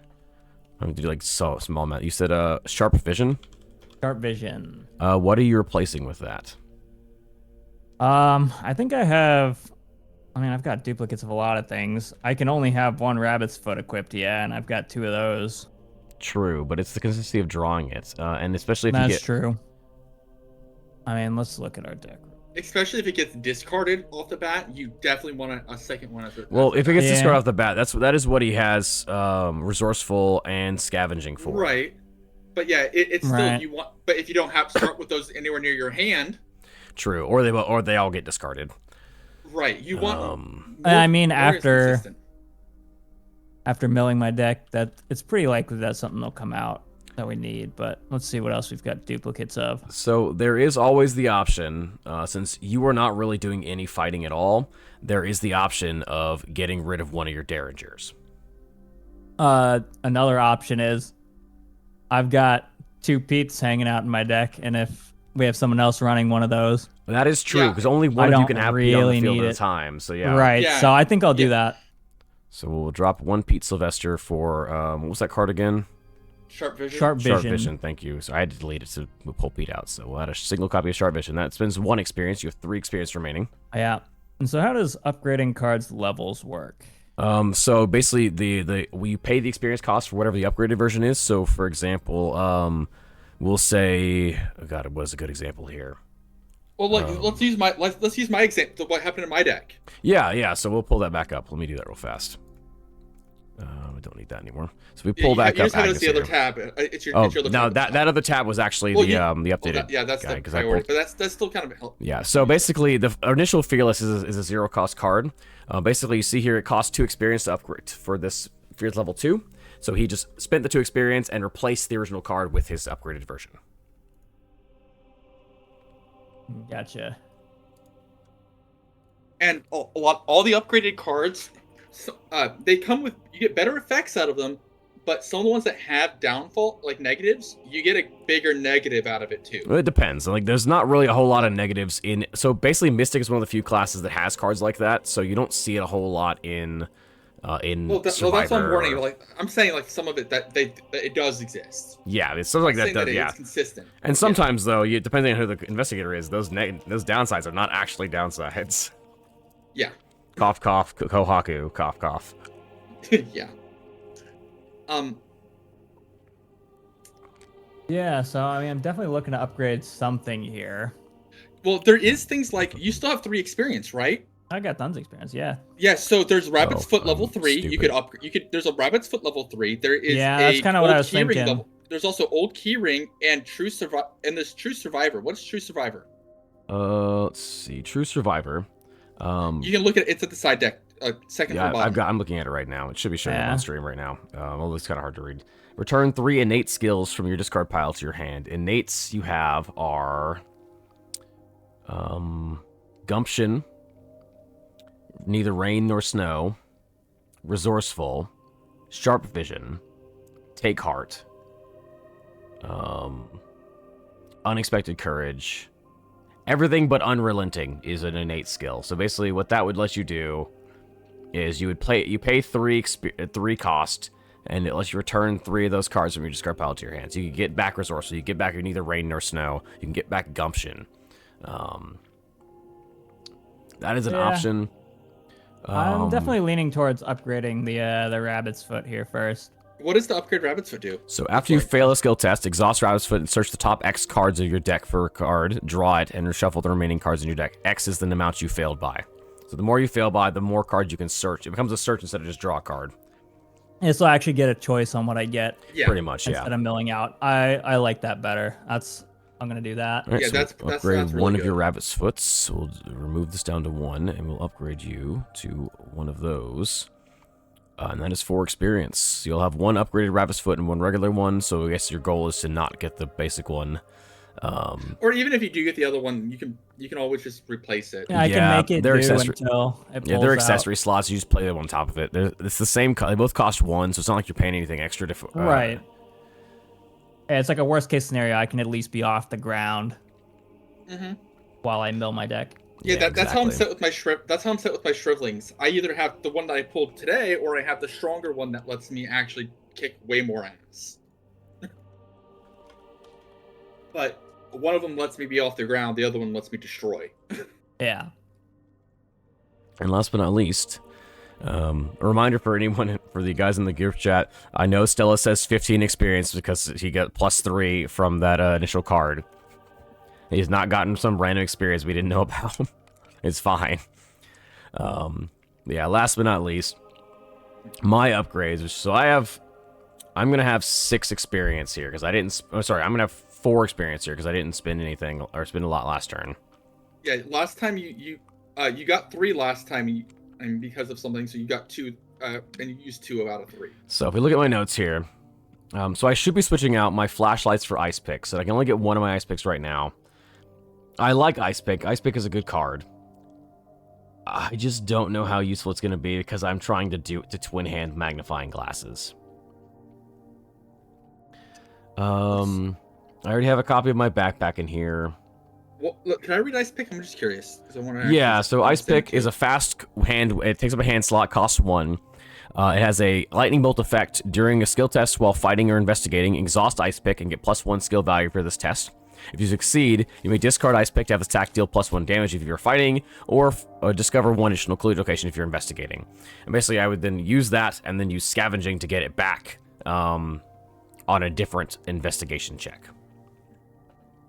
And basically, it just guarantees additional clues. It is very good for that. And actually, that is probably what I do, is I start dumping stuff into getting my things up. The other option is that I remove I upgrade 1 strange solution to acidic ichor, which is what I researched it for anyway. This will give me additional damage and let me fight with the base fight of 6. The thing is, though, I don't really need to do that. So those strange solutions are kind of moot. They're really just basically, this is a card that I'm using as a +1 to any skill check, as I don't really need to play it anymore. I mean, with the number of times that you've been getting caught off as well, though, like when you're soloing, we have to now run.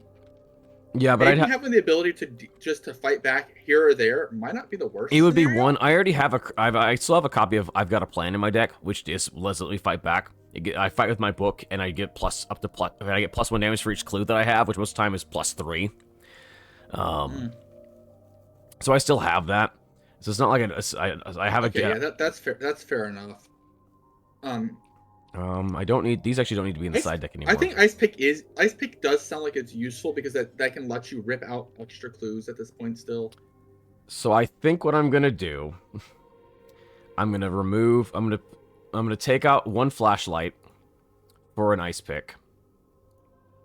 And then I'm going to drop 1 copy of Strange Solution, because it's kind of useless right now, for the Death card.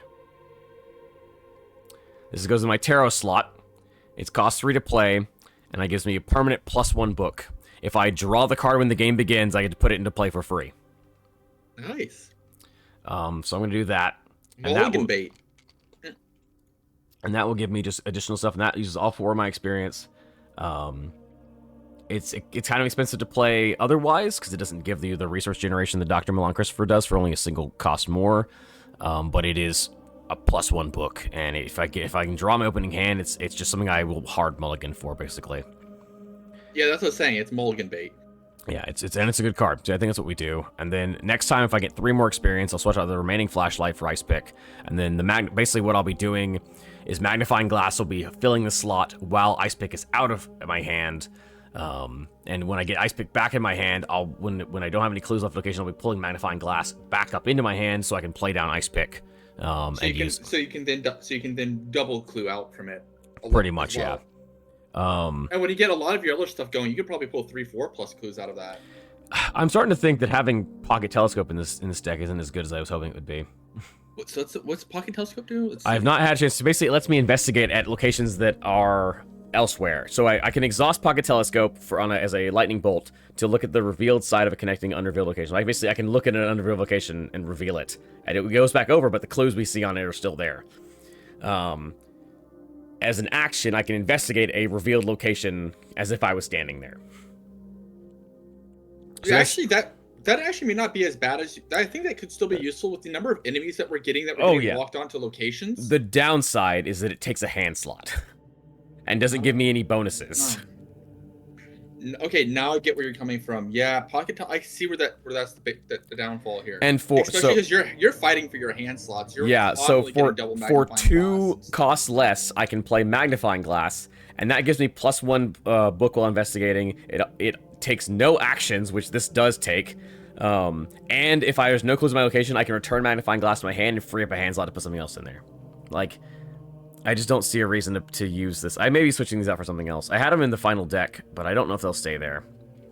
They may get traded out for something more fun. Like, maybe we swap it in for Cherished Keepsake or something if I need some more horror soak. Especially because you might have to think about if this campaign stays the way that it is, you may have to keep thinking about, okay, what are more economic changes that can move you forward without being big, because you may not get that many level 4 or level 5 upgrades. Oh yeah, no, I'm not planning around those. No, I'm just saying that might be it might be more thinking about what's a more economic change.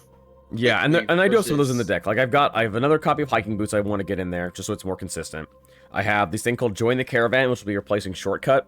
They're expensive, but they reduce the cost of this card by 1 for each other different class cards I have under my control. Pocket Telescope is Seeker Rogue, so it's either or. Ice Pick is Survivor. I've also got Schaffner's Catalog, which is Survivor. I've got Rogue on Lucky Seeker. So I have basically 3 different classes in my deck right now.